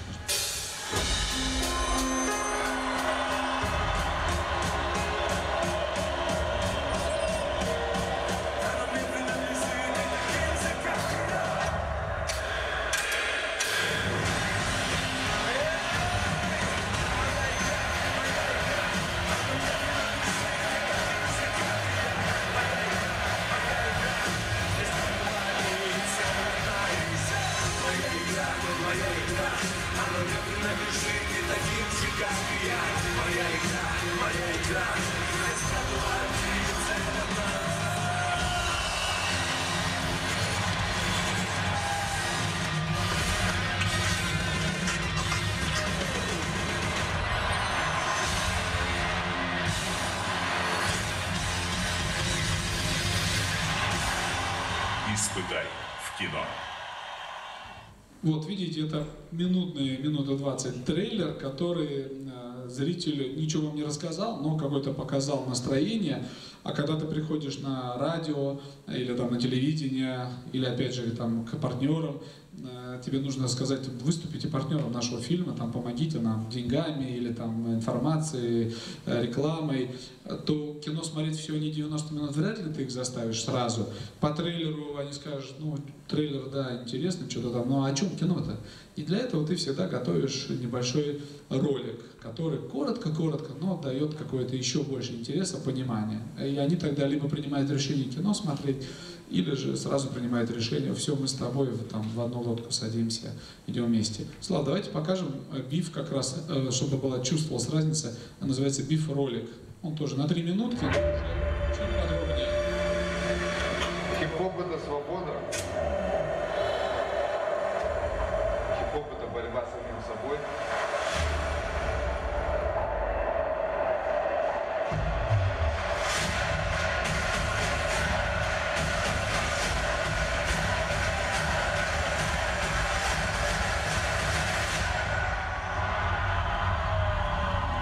Один из видов деятельности, где человек, проявив упорство и реализовав свой талант, может изменить свою жизнь кардинально. Было очень стойкое убеждение про то, что на русском языке не может по-настоящему звучать рэп. Я не мог и не хотел читать ни о чем другом, потому что я читал просто о мире, который я вижу своими глазами. Хип-хоп, стал восприниматься гораздо более серьезно в России. Хип-хоп — это такая большая социальная сеть. Если человек пришел в хип-хоп, не уважает то, что для него было сделано, таких людей хип-хоп потом очень серьезно наказывает. Играл какой-то трек, и он так, оп, и получился интересный звук. Спустя какое-то время в микрофонах АКГ от караоке и поп-фильтр из маминых колботок мы записали свой первый альбом. Это был маленький магазин, небольшое количество кассет. Для меня нет таких понятий, как там заниматься хип-хопом. Я занимаюсь бизнесом. Все ори, короче, я постоянно типа все громче орал. Я это не придумал, я не изобрел рэп. Он везде. Чем больше я встречал неприязнь хип-хоп-комьюнити, тем больше я делал наперекор. Ну и будучи публичными людьми, мы, конечно же, не можем сделать так, что то, что мы говорим, останется незамеченным. Но суть в том, что если я понимаю, что это фуфло, это никогда не будет. Есть какие-то слова, фразы, которые вот одному вообще, а другого они задевают. Свобода слова не подразумевает безответственность за свои слова. Я стал лучше фильтровать базар. Сцену надо бояться. Тогда ты получаешь кайф и начинается просто непредсказуемый.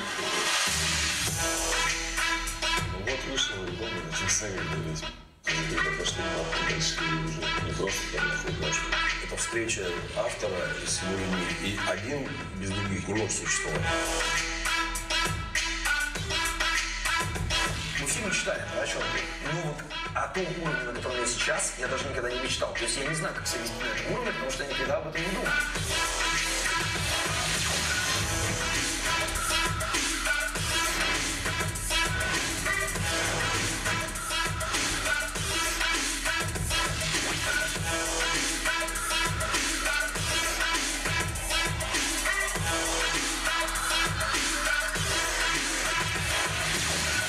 Вся история русского хип-хопа в одном фильме. И это точно. Вот, так делается ролик, да, представляем сразу, и после этого принимается решение. Такие вещи, конечно, самые ценные сейчас, востребованная, дорогая профессия — это режиссер монтажа. Это прямо то, чего в России прям не хватает, нет. Трейлер-мейкеры, которые, кстати, могут работать удаленно, находясь на Чукотке, и делать спокойно для всего мира трейлеры. Главное начать с чего-то, зарекомендовать себя, отучиться, либо здесь какая-то должна быть от природы такая чуйка. Компьютерная графика сложная тоже история, которая может удаленно делаться. У меня в штате, например, у нас сейчас на картине «Тайна печати дракона» работает там порядка 600-700 человек, разными скачками. А в Москве только находится 154 человека, таких в штате, вот кто мы видим. А всех остальных там 2-3 года работают, получают зарплату ежемесячно. Я уже знаю их имена, а прочее никогда в жизни не виделся даже с ними. Вот, а при этом мы делаем вместе одно дело. То есть такое общение выстроено, технологии, передачи, задачи и прочее. То есть все можно, находясь на Чукотке, это не значит, что это все там мимо проходит. Самое главное сюда обращать на себя внимание, то, что делает этот фестиваль «Золотой ворон», это очень крутое вообще начало, вы его берегите. Я вам очень рекомендую, он будет все больше каждый год притягивать сюда людей, обращать внимание, и это все пойдет, зацепится, и многим даст какое-то вдохновение, и фронт работы еще потом будете удивлять весь мир. Еще просто закончить образовательную часть, и уже начнем мы нашу про тайну печати дракона, показывать вам секреты, определенно рассказывать. Аню приглашу, она, наверное, уже еще раз уснула. Вот. Тишина такая у меня. Так, нет. Преступление и наказание. Смотрите, я вам показал печатную презентацию и начал про нее рассказывать. И вам как не очень понятно, что это такое, но тем не менее услышали. А представляете, я прихожу в фонд кино, государственный фонд кино, дается на презентацию 3 минуты, и 3 минуты дается на вопросы экспертов. То есть я должен выйти за 3 минуты, влюбить, рассказать, объяснить, что я за фильм хочу делать, почему я прошу, и сколько я прошу, каких денег или так далее. И все это за 3 минуты. Когда это первый раз ввели, сделали 3 минуты, я представлял картину, и это выглядело так. Во-первых, волнение нереальное. Ты заходишь в зале, у тебя сидят эксперты, ведущие индустрии, министр, может, сеть культуры или прочее. У тебя есть волнение. И я вышел и сказал: здрасте, коллеги, да, приветствую вас. Я вам, знаете, хочу сегодня рассказать про такой проект, который мы там задумали его. И тут мне Иван Кудрявцев, который ведущий, говорит: Алексей, у тебя 30 секунд осталось. В общем, смотрите, мы начали разрабатывать, сделали, Алексей, все, прости, у тебя время вышло. И ты стоишь и такой, в общем, вот да. И тогда в зале спрашивают, хорошо, да, не очень понятно, здесь у вас вот написано, но ничего тебе не получается. И мы, помню, первыми придумали, я подумал, когда в следующий раз пойду на следующий год, это было несколько лет назад, думаю, как же представить вот за 3 минуты, чтобы сделать убедительно. Я взял, не возбраняется же, это оказывается можно, сделал видео, нарезку, пригласил профессионального диктора, к которому все привыкли, мой голос знакомый, очень спрессованно, плотно, все, что хотел донести, записал это в студии. Прихожу на фонд кино, передал там заранее ролик, выхожу на сцену, говорю: здравствуйте, дорогие коллеги, внимание на экран. Отхожу, 3 минуты показывается, выхожу, говорю: я готов ответить на любой вопрос. Вот так мы сделали, и теперь стали делать это все. И вот давайте я вам покажу, например, ничего не рассказывая про преступление и наказание. Кстати, я не сказал еще один момент, как продвигается фильм. Значит, тизер, трейлер, ролик. Есть такое понятие footage. Это уже совсем для покупателей, которые в других странах будут покупать наше кино. Он обычно состоит 10-15 минут. По сути, это как 10-15 минут короткое изложение твоего фильма. Но при этом сделано как трейлер интересно, чтобы держать внимание покупателя твоего. Вот я вам сегодня покажу футаж как раз с Арнольдом Джеки. Такой, по-моему, 10 или 15 минут. И вы втянетесь, как будто кино смотрите, а на самом деле потом задумаете, и вроде как все, кажется, поймете. Но при этом, конечно, есть хитрость, должно вызвать интерес. А есть такой еще сизл. Сизл такое понятие, так и называется, сизл. Это когда из материалов другого фильма, других не одного, а там может быть даже 100 фильмов других, взять по 2-3 секунды кадров, сложить их в трейлер твоего фильма, твоего сценария. Либо озвучить за кадром, как у тебя по сценарию, либо подобрать сразу фразы из других фильмов, которые твою историю выстроят. И таким образом ты покажешь экспертам, инвесторам, своей команде, что ты задумал, как это выглядит, какой будет ритм у твоего фильма, стиль у твоего фильма, и тебе не надо даже долго рассказывать. Ты показал минутный сизл, и все поняли, хотя ты еще даже не снимал, ты даже еще сценарий, может, не начал писать, а у тебя только идея есть, ты ее разрабатываешь. Это называется сизл. Да, когда ты делаешь первый раз, ты вынужден чужие фильмы брать. Чтобы не нарушать авторские права, ты берешь до 3 секунд, и либо ты просто не должен на этом зарабатывать. Имеется в виду не продавать за деньги этот свой сизл. Ну, конечно, это никто не делает, но имеется в виду, если ты его выложишь в Ютубе, то его тут же заблокируют и аккаунт твой, потому что, ну, нельзя, ты же монетизируешь, получается, сейчас же YouTube монетизироваться начался. А если показывать вот на таких мероприятиях где-то или еще что-то, то это как представлять. Но когда студия большая, у тебя уже много фильмов за спиной, ты можешь из своих фильмов делать эту нарезку. Так, вот теперь я вам покажу, давайте, 3-минутный, называется «Преступление и наказание», по-моему. Есть такой, Слав? Да, вот там сразу вы увидите презентация, что говорю быстро, сразу же сизл пойдет, и всего лишь это 3 минуты. Вы поймете, о чем кино. История Родиона Раскольникова известна зрителям всего мира. Роман «Преступление и наказание» был переведен на все основные языки. При создании картины мы осознаем всю важность и ответственность перед будущим зрителем, но все-таки предлагаем взглянуть на классическую историю с другой стороны, глазами Дуни Раскольникова. Референсами по художественному воплощению являются фильмы «Шерлок Холмс» Гая Ричи и «Банда Нью-Йорка» Мартина Скорсезе. Накопив необходимый опыт в продвижении картин, основанных на литературной классике, мы разработали эффективную маркетинговую стратегию, а совмещая культурное произведение с новейшими VR-технологиями, мы обеспечим высокий коммерческий потенциал картины. Кроме того, данный проект создается в копродукции с Германией, что имеет важное значение для развития российско-германских отношений в области кино. В проекте будут задействованы звезды российского и мирового кинематографа. Также обсуждается возможность участия в фильме популярного немецкого актера Тиля Швайгера. Подготовительный период – сентябрь 2016 – май 2019. Производственный период – июнь 2019 – март 2020. Монтажно-тонировочный период – март 2020 – май 2021. Выход в прокат в 2021 году. Бюджет проекта – 620 миллионов рублей. Ожидаемые сборы в Российской Федерации и СНГ – от 1 миллиарда рублей. Иные доходы – от 320 миллионов рублей. Тьма окутала город. Спиритисты. Магия. Меня зовут Дуня Раскольникова. Расскажу все сначала. Я начала волноваться за Родиона. Он совсем перестал писать письма. И я отправилась на его поиски. Я стала свидетелем экспериментов над человеческой душой и их последствий.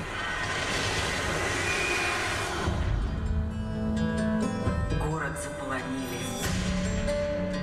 демоны.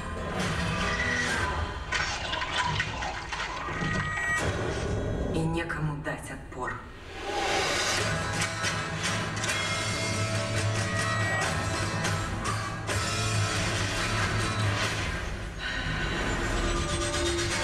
Я решила действовать.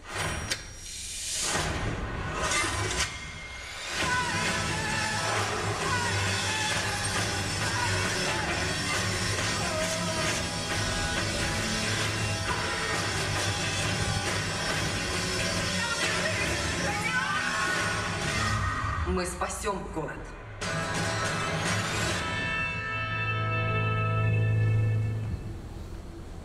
Вот.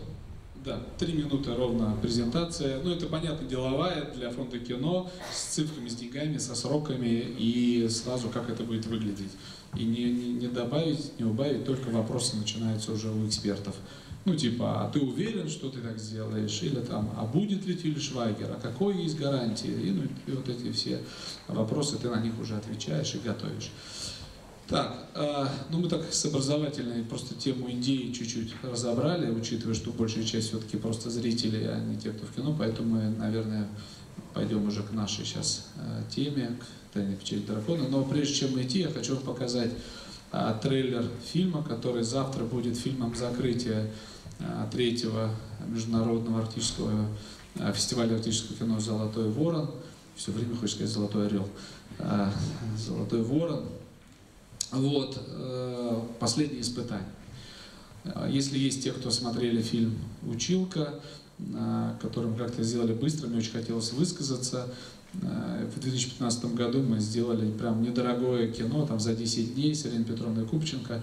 Но как-то оно так пошло, зашло, что 32 фестиваля у нас, так, первые награды, и в кинотеатрах чуть прокатили, интернет купили, телевизор у нас купил. И в результате мы вроде как не делали из него бизнес какой-то, а именно хотелось высказывание донести силу мысли, а получилось такое. И я понял, что с помощью кино, то есть с этой темой можно дальше общаться со зрителями, как-то пытаться что-то, может быть, изменить там в этом мире, что идет не так, ну, по ощущениям. Вот, картина «Последнее испытание». Для тех, кто не смотрел фильм «Училка», она также, все будет понятно, но самодостаточно, как кино, и неважно, наоборот, захочется посмотреть, как все начиналось.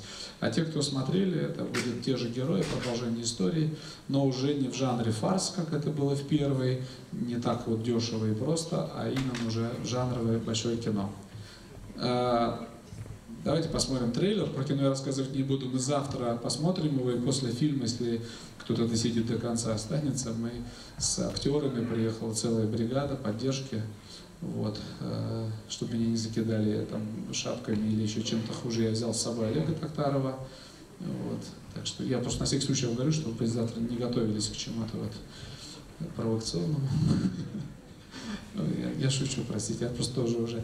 Давайте, «Последнее испытание», Слав, включите, пожалуйста, трейлер.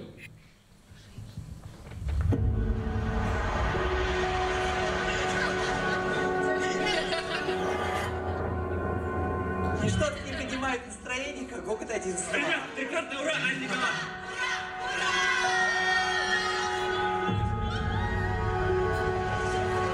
Уже все наши собрались. Буду встречать и после спектакля. Мы готовы.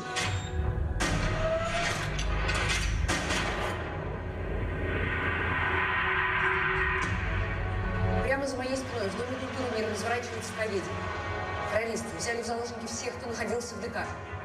Сейчас мои люди минируют здание!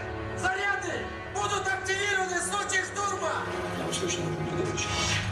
Если будете выполнять все условия, все останутся живыми. Какие у вас условия? Ждите! Вы вообще взялись на нашу голову! Мразь! Я призываю вас к милосердию. Кто позволил говорить? Создатель.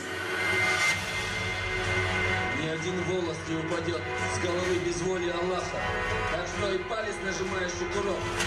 Нажимает его по воле Аллаха, а не моей. Какая удобная позиция. Простая. Кровная месть. Ее еще никто не отменял. Кто поверит, что ты защищаешь свои люди? Не мы начали эту войну. Не важно, кто вернешь. Не важно, закончить. Меня волнуют эти ученики в зале. Их надо наказать.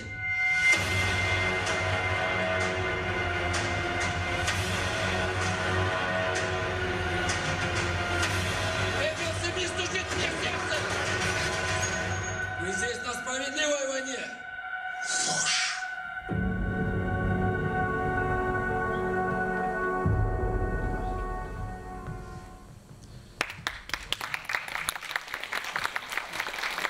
Спасибо. За 3 месяца до проката фильма вы завтра первыми увидите эту версию фильма.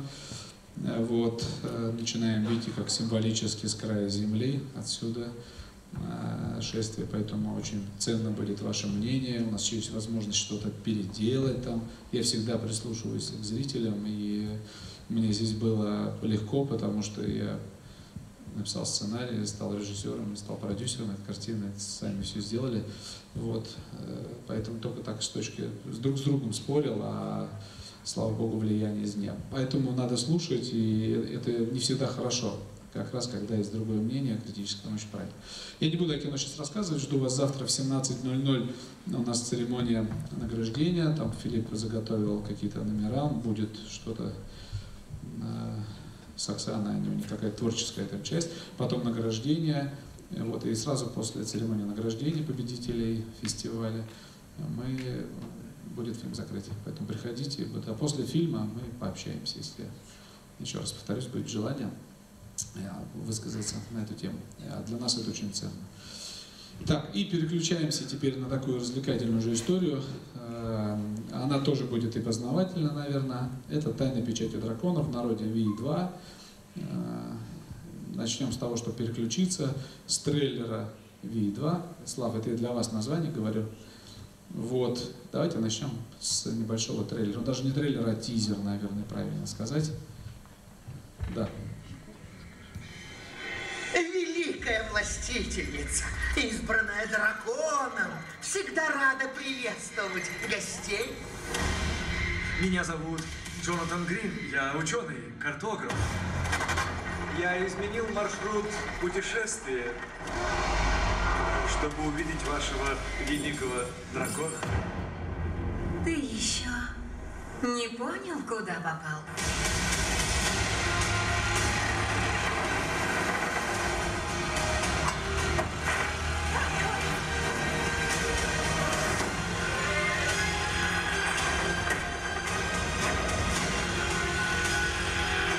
Мы держим курс на Китай.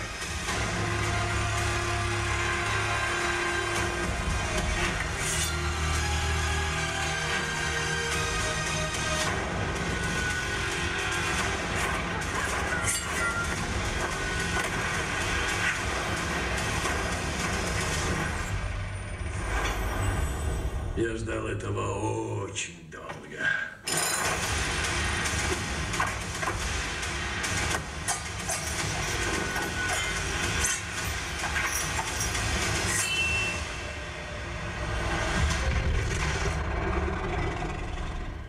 Да, 7 февраля выскочил это, оказывается, старый ролик включили, Слав, мы не тот скачали. Ну, ладно, ничего, я смотрю, что-то там материал старый. Это когда была первая дата, 7 февраля.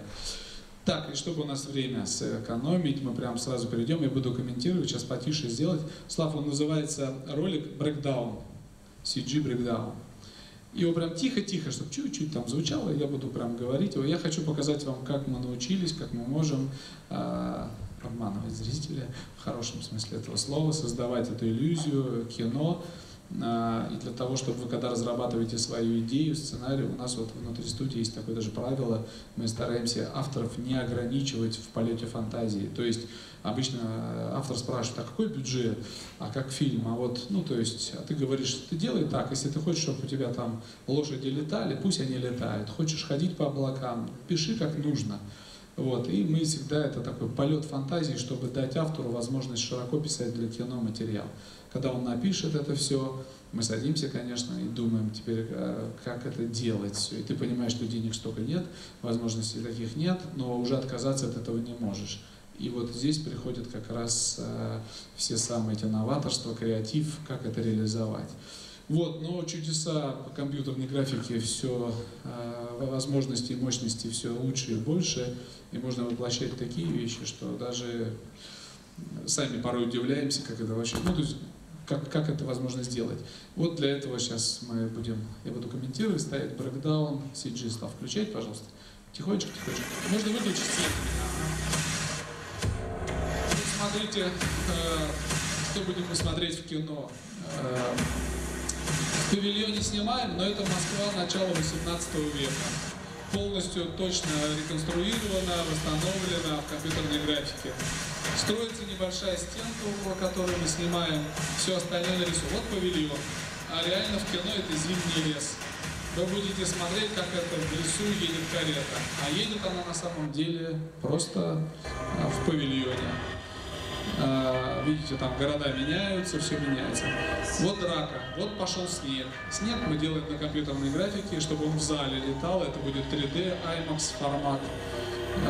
Если кто будет в материке, то есть как раз можно, вот, в смысле, где есть кинотеатр IMAX, посмотреть, будет другие эффекты совсем.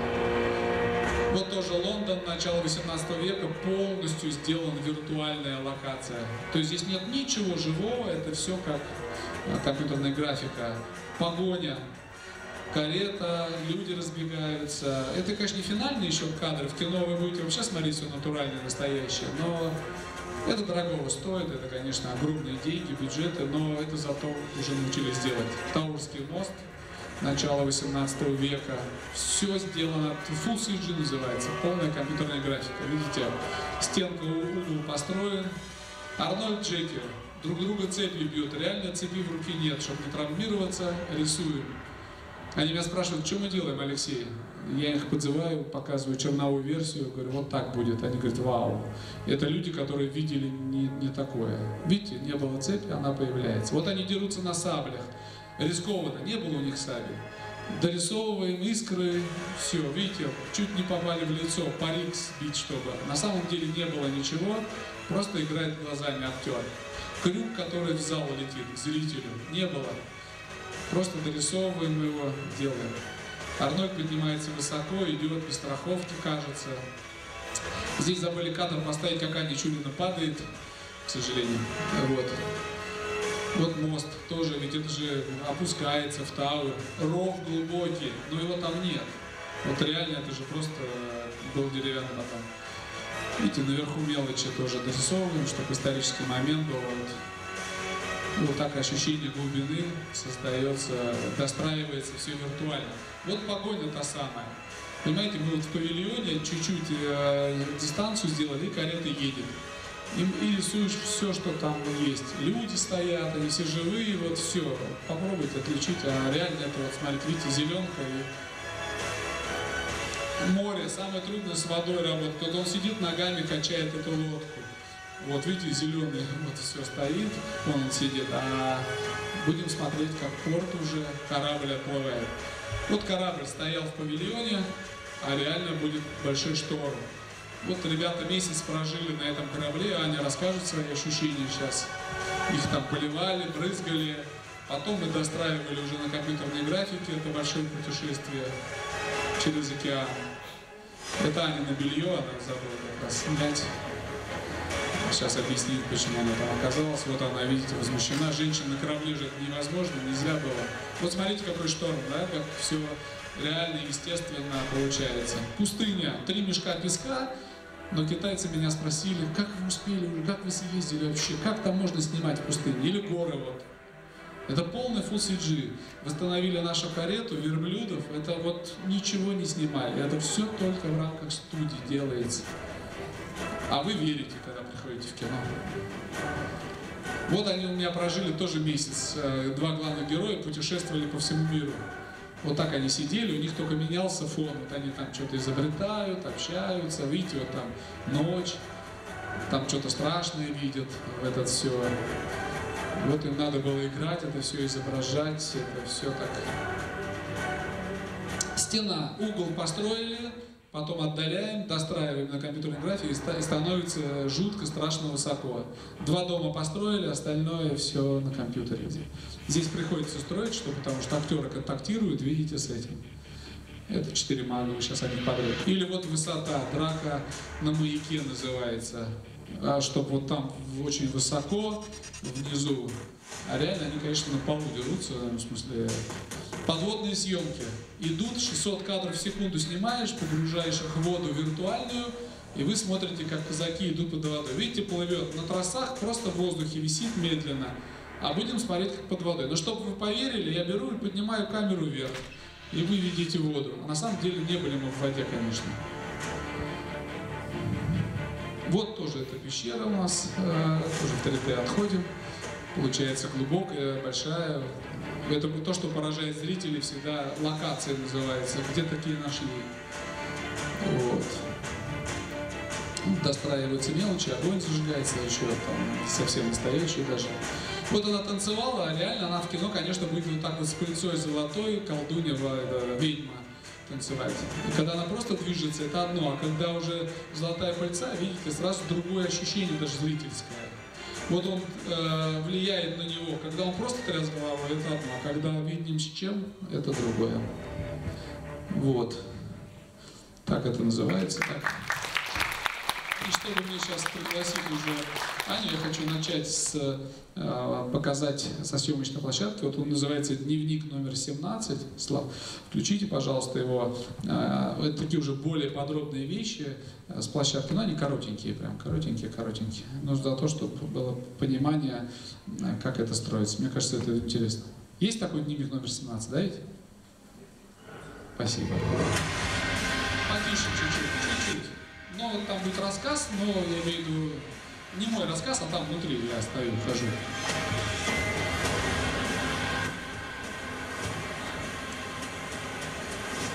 Чуть-чуть добавь громкости, чуть-чуть, я нормально справлюсь. Здравствуйте, дорогие зрители.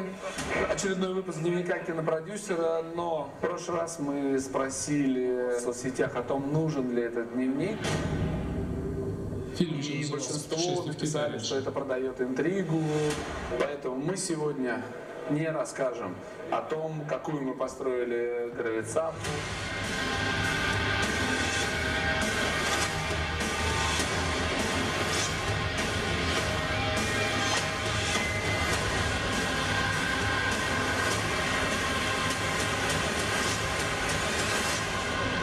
Какую мы сделали декорацию корабля, как она работает, как мы научились и можем изображать шторм.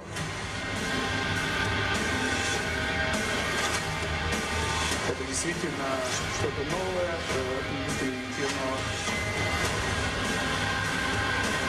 За небольшие деньги можно создать такую жизнь. Не будем рассказывать о реквизите, о том пушке, что настоящие ядра, это не искусственные, это настоящие ядра.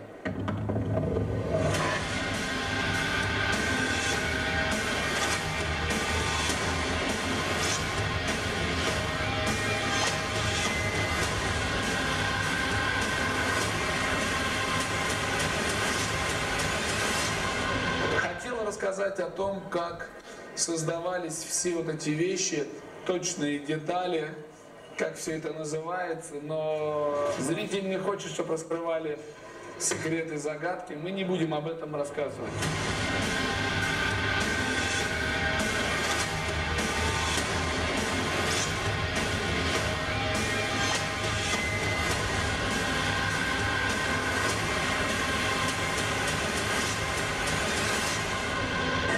Расскажем о том, кто в нашей картине задействован из фильма «Пираты Карибского моря». Не будем об этом рассказывать и не покажем. Again, my name is Mark Clever. Another Pirates film I'm working on, which is Pirates of the Caribbean. Really? What? I'm gonna kill somebody. Сегодняшний дневник кинопродюсера мы заканчиваем, потому что нам не о чем, собственно, рассказывать, и мы решили никаких секретов больше не выдавать. Да, это такие мы делали дневники, я просто решил показать, что мы вот с площадки в образовательных целях делали, да, ну, чтобы ободрило. Анечка, хочу пригласить тебя на сцену тоже немного, чтобы сейчас представить картину. Актриса театра кино Аня Чурина. Моя любимая актриса во всех фильмах у нас, как талисман уже, так и микрофон тебе дам, что. Вот. Добрый вечер еще раз. У нас да. много времени осталось. У тебя спрос. Ничего, мы успеем сейчас все показать. Все расскажем. Да. Расскажи, пожалуйста, о своих ощущениях на съемках на зеленом фоне, но при этом вот особенно про корабль. Просто хотя бы в 2 словах, как тебе. Да, у нас было несколько съемочных блоков в Москве, в Праге и самый большой в Китае. Для меня первый был в Праге на корабле, и когда я в первый раз попала в павильон и увидела эту махину, настоящий корабль внутри павильона, я просто потеряла дар речи. Мало того, что она рассказывает настоящий корабль, на самом деле обрубок стоит. Но он был как такой трансформер, потому что у нас были несколько камер на кранах, и они залетали с разных сторон, корабль можно было разбирать, одну палубу, другую палубу, достраивать. Но самое поразительное было, когда мы снимали «Шторм», и это реально был шторм, потому что нас укачало, корабль качался с разными скоростями, нас поливали водой. И я поймала себя на мысли, что в какой-то момент я вообще перестала ориентироваться в пространстве. Полное было ощущение, что мы в море. У нас, кстати, некоторым актерам, у кого морская болезнь, даже давали таблетки от укачивания. Потому что мы на этом корабле качались месяц, да. И уже у нас такие походки были, как у моряков заправских. И мы сходили с корабля только на обед. Все остальное время мы были моряками. Ну, мы по белью поняли как раз, да, уже да, тоже да. Все это. Слав, включите, пожалуйста, дневник номер 18. Нам еще с Аней сейчас посмотрим. Я тоже вспомню, как давно это было, но давайте посмотрим.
Здравствуйте, дорогие друзья, коллеги, зрители.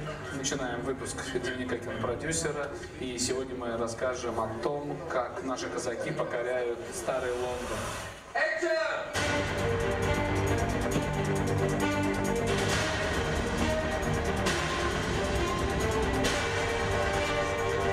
И сейчас просто снимается небольшой трюк, поэтому очередные 2-3 минуты мы посвятим тому, как снимаются трюки.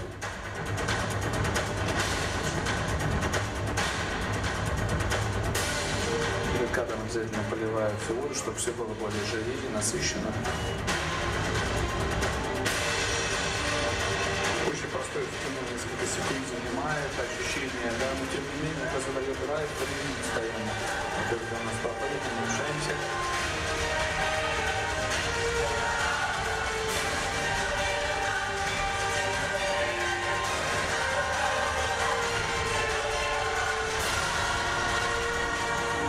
На площадке можно встретить актеры репетируют, актрисы постоянно ходят, и, собственно, старая Англия, костюмы тяжелые, более того, мы, как всегда, летом снимаем зиму, вот, поэтому, ну, как переписываетесь, девушка. Трюк продолжается, дубль за дублем, все время в поисках, потому что проезды по улицам, погоня длится, понимаете, в кино гораздо больше, чем сейчас. Это только маленький эпизодик, на который тратится полдня, это 15 секунд будет в кино, а тратится где-то 8 часов только съемок, не говоря уже сколько подготовок и репетиций.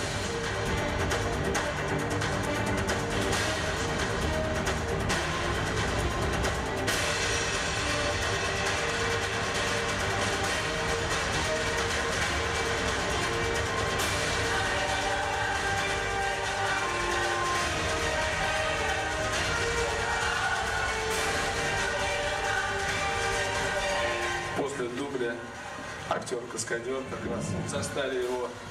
Страшно? Ну, все хорошо.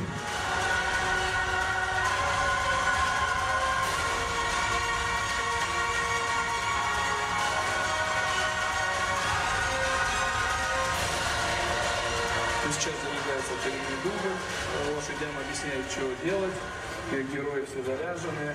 Ну, а мы пошли работать. До новых встреч, оставайтесь с нами. Спасибо вам большое за поддержку.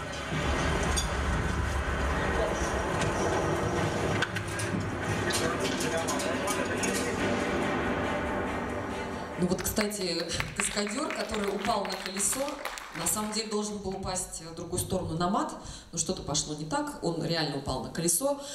Но жестокие киношники, конечно, продолжили снимать, подумали, классно. Так часто бывает у нас в кино. Расскажи, что ты в халате делал на площадке? Ну, это между дублями.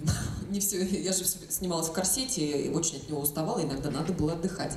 Вообще, я всю роль играла на английском, я играла англичанку, и для меня это был колоссальный опыт. Ну и вдобавок к тому, что мои партнеры были англичане, американцы. Например, моего отца играл Чарльз Данс, небезызвестный по роли Тайвина Ланнистера в «Игре престолов». И, конечно, это для меня было очень ответственно, потому что Чарльз, к тому же, еще театральный актер, который играет в театре в Лондоне, играет Шекспира в оригинале. Он не любит Россию, лучше про Арнольда с Джеки расскажи. Нет, ну почему он не любит Россию? Нет, он просто очень требовательный актер и человек. Мы все так немножко трепетали. Так что что-то от Тайвина Ланнистера в нем действительно есть. Вот. Что касается Арнольда с Джеки, но для меня это тоже было... Даже не тоже. Для меня это был сюрприз мирового вселенского масштаба, то, что я буду с ними играть, потому что часто актеры снимаются в фильме с голливудскими звездами, ну, например, на площадке с ними не пересекаются. Но вот мне повезло, потому что у меня с ними было несколько игровых сцен и с Арнольдом, и с Джеки. И я боялась, честно, как это будет, но когда мы репетировали перед съемками, я абсолютно расслабилась, я поняла, что ребята нормальные, профессиональные, все слышат, все понимают, я все слышу, все понимаю. Мы вообще актеры на площадке, а искусство это такая международная вещь, потому что мы, актеры, все разговариваем и делаем одно и то же, разговариваем на одном языке, на языке искусства. И когда мы играем, там уже другие категории включаются. Ты должен видеть партнера, должен идти по задаче, знать, что ты хочешь сделать, чего ты хочешь добиться. Поэтому работать с ними было сплошное удовольствие. Танечка, у нас там по времени показывают. Да, я знаю. Что еще рассказать? Ты завтра будет у тебя бенефис большой после фильма, надеюсь. Да. Приходите завтра. Я хотел тебе сказать, что в зале есть и ребята, подростки, и кто-то, может быть, и взрослые уже, кто либо выбрали этот путь, либо только выбирают, или хотят стать актерское мастерство освоить. Просто какие-то немножко, может быть, напутствие, наверное, правильно сказать, или каких-то вещей. Напутствие одно. Верьте в себя. Идите к своей цели, добивайтесь ее, потому что, конечно, дорога может быть длинной, дорога может быть очень непростой, но если вы действительно этого хотите... Про себя? Нет, я вообще говорю про актерский путь, да, наверное, про любой путь, но мы сейчас про актерский. И идите. Идите, верьте, работайте. Читайте много, смотрите много фильмов, и вы будете набирать, потому что актеры, например, очень должны много чего знать и смотреть, потому что это же опыт, наблюдение — это тоже большой опыт. И я желаю удачи. Вот. Спасибо тебе большое. Присаживайтесь, тоже посмотрели небольшой, в смысле, чуть отрывок из картины. Мы уже пригласили на премьеру завтра. Завтра последнее испытание, да. Ты проспала все, пока мы в зале сидели? Нет, я не спала. Кстати, вот Аня сказала, начитанность и насмотренность действительно очень важна для тех, кто занимается кино или собирается заниматься кино. Это насмотренность. То есть смотреть много фильмов, особенно как раз те картины, которые почему-то неуспешные у зрителя стали, их разбирать, просто смотреть, и оно даже приходит от этого опыт. Это правильно было замечено и сказано. Так, а сейчас я хочу вам представить заключение, то, ради чего представлял картину.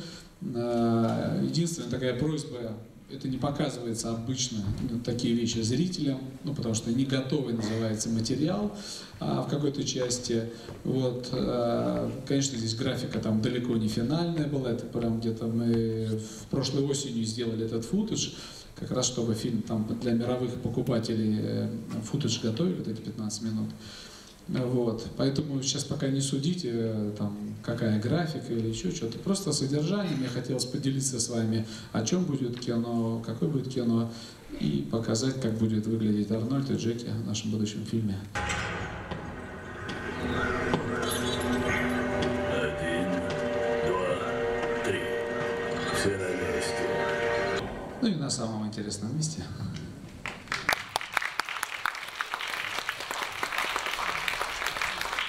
Спасибо большое. Да, у нас время, видите, как пролетело больше, чем планировали, и при этом половину не успели проговорить. Я что-то никто меня не останавливал. Что-то нес какую-то пургу, кстати, радио Пурга. Спасибо им тоже надо сказать большое за поддержку. Такой переход получился. Вот, сегодня были на эфире. Молодцы тоже ребята, очень классное радио. Правильно делают. Там Олег Токтаров уснул во время эфира, упал со стула. Это все было слышно в эфире, надо запись эту найти прям. Мы запнулись. Это «Русский медведь» называется, приехал на Чукотку. Сломал кресло, но встал с пола с пружиной. Что-что? Вот Олег Токтаров здесь, наш спортсмен, актер. Олег, прости, прошлый голос подал. Я же сейчас начал дальше про тебя говорить, и не все только хорошее это. Ух, повезло мне. Ладно. Спасибо вам огромное. Спасибо огромное вообще всем партнерам, спонсорам «Золотого ворона». Спасибо самому фестивалю. Я еще раз скажу, берегите его. Действительно, это фестиваль, это тоже начинает архивировать, по сути, историю, культуру, традиции Чукотки. Это будет развиваться. Я знаю планы этого фестиваля, знаю, что Филипп задуман его командой, как хочется включить сюда вообще всю Чукотку и как развивать это все. Это дорого стоит. Видите, в этот раз уже даже спорт у нас привлекся. Завтра, кстати, завтра на закрытии и на премьеру могут попасть только те, кто в 10 утра будут на стадионе делать зарядку вместе с Олегом Николаевичем Токтаровым. В 10 утра он предлагает взять коврики, у кого что есть, и особенно у кого что-то болит, поясница, суставы, голова или еще что-то. Приходите, 30 минут лайфхаков, определенных упражнений, которые вам потом вообще всю жизнь помогут и исправят. Я по себе знаю, вот, очень рекомендую. Я справился, Олег? Все. Ребят, главное никогда не сдаваться, только вперед, и все будет российское кино, и все случится у нас, и будем мы все лучше и крепче становиться. Начнем наконец-то, да, у нас такой подъем идет, он ощущается, здесь может быть сейчас менее заметно, но извините меня, я увидел Чукотку, что это такое, и что это было там 15 лет назад, это же небо и земля, поэтому будет еще круче, еще лучше. Все, до завтра, спасибо большое. Филипп. Алексей, спасибо тебе большое. Для нас очень важно, что ты приехал. Друзья, для нас стал праздником момент общения с Алексеем, потому что то, что он делает, действительно очень важно, потому что он развивает российскую киноиндустрию не только в российском формате, но и в международном. Мы желаем, Алексей, тебе и вашей команде удачи, успехов в прокате. Будем болеть и ходить в кино. Обязательно пойдем на кино, чтобы полностью посмотреть этот фильм. Спасибо, Алексей. А сейчас у нас в 9 часов должен был быть показ «Северного Тревелога», но поскольку уже 9 часов, он чуть-чуть сдвинется. Мы объявляем 10-минутный перерыв технический. Просим всех покинуть зал. Мы его подготовим к следующей чудесной встрече с картиной «Северный Тревелог».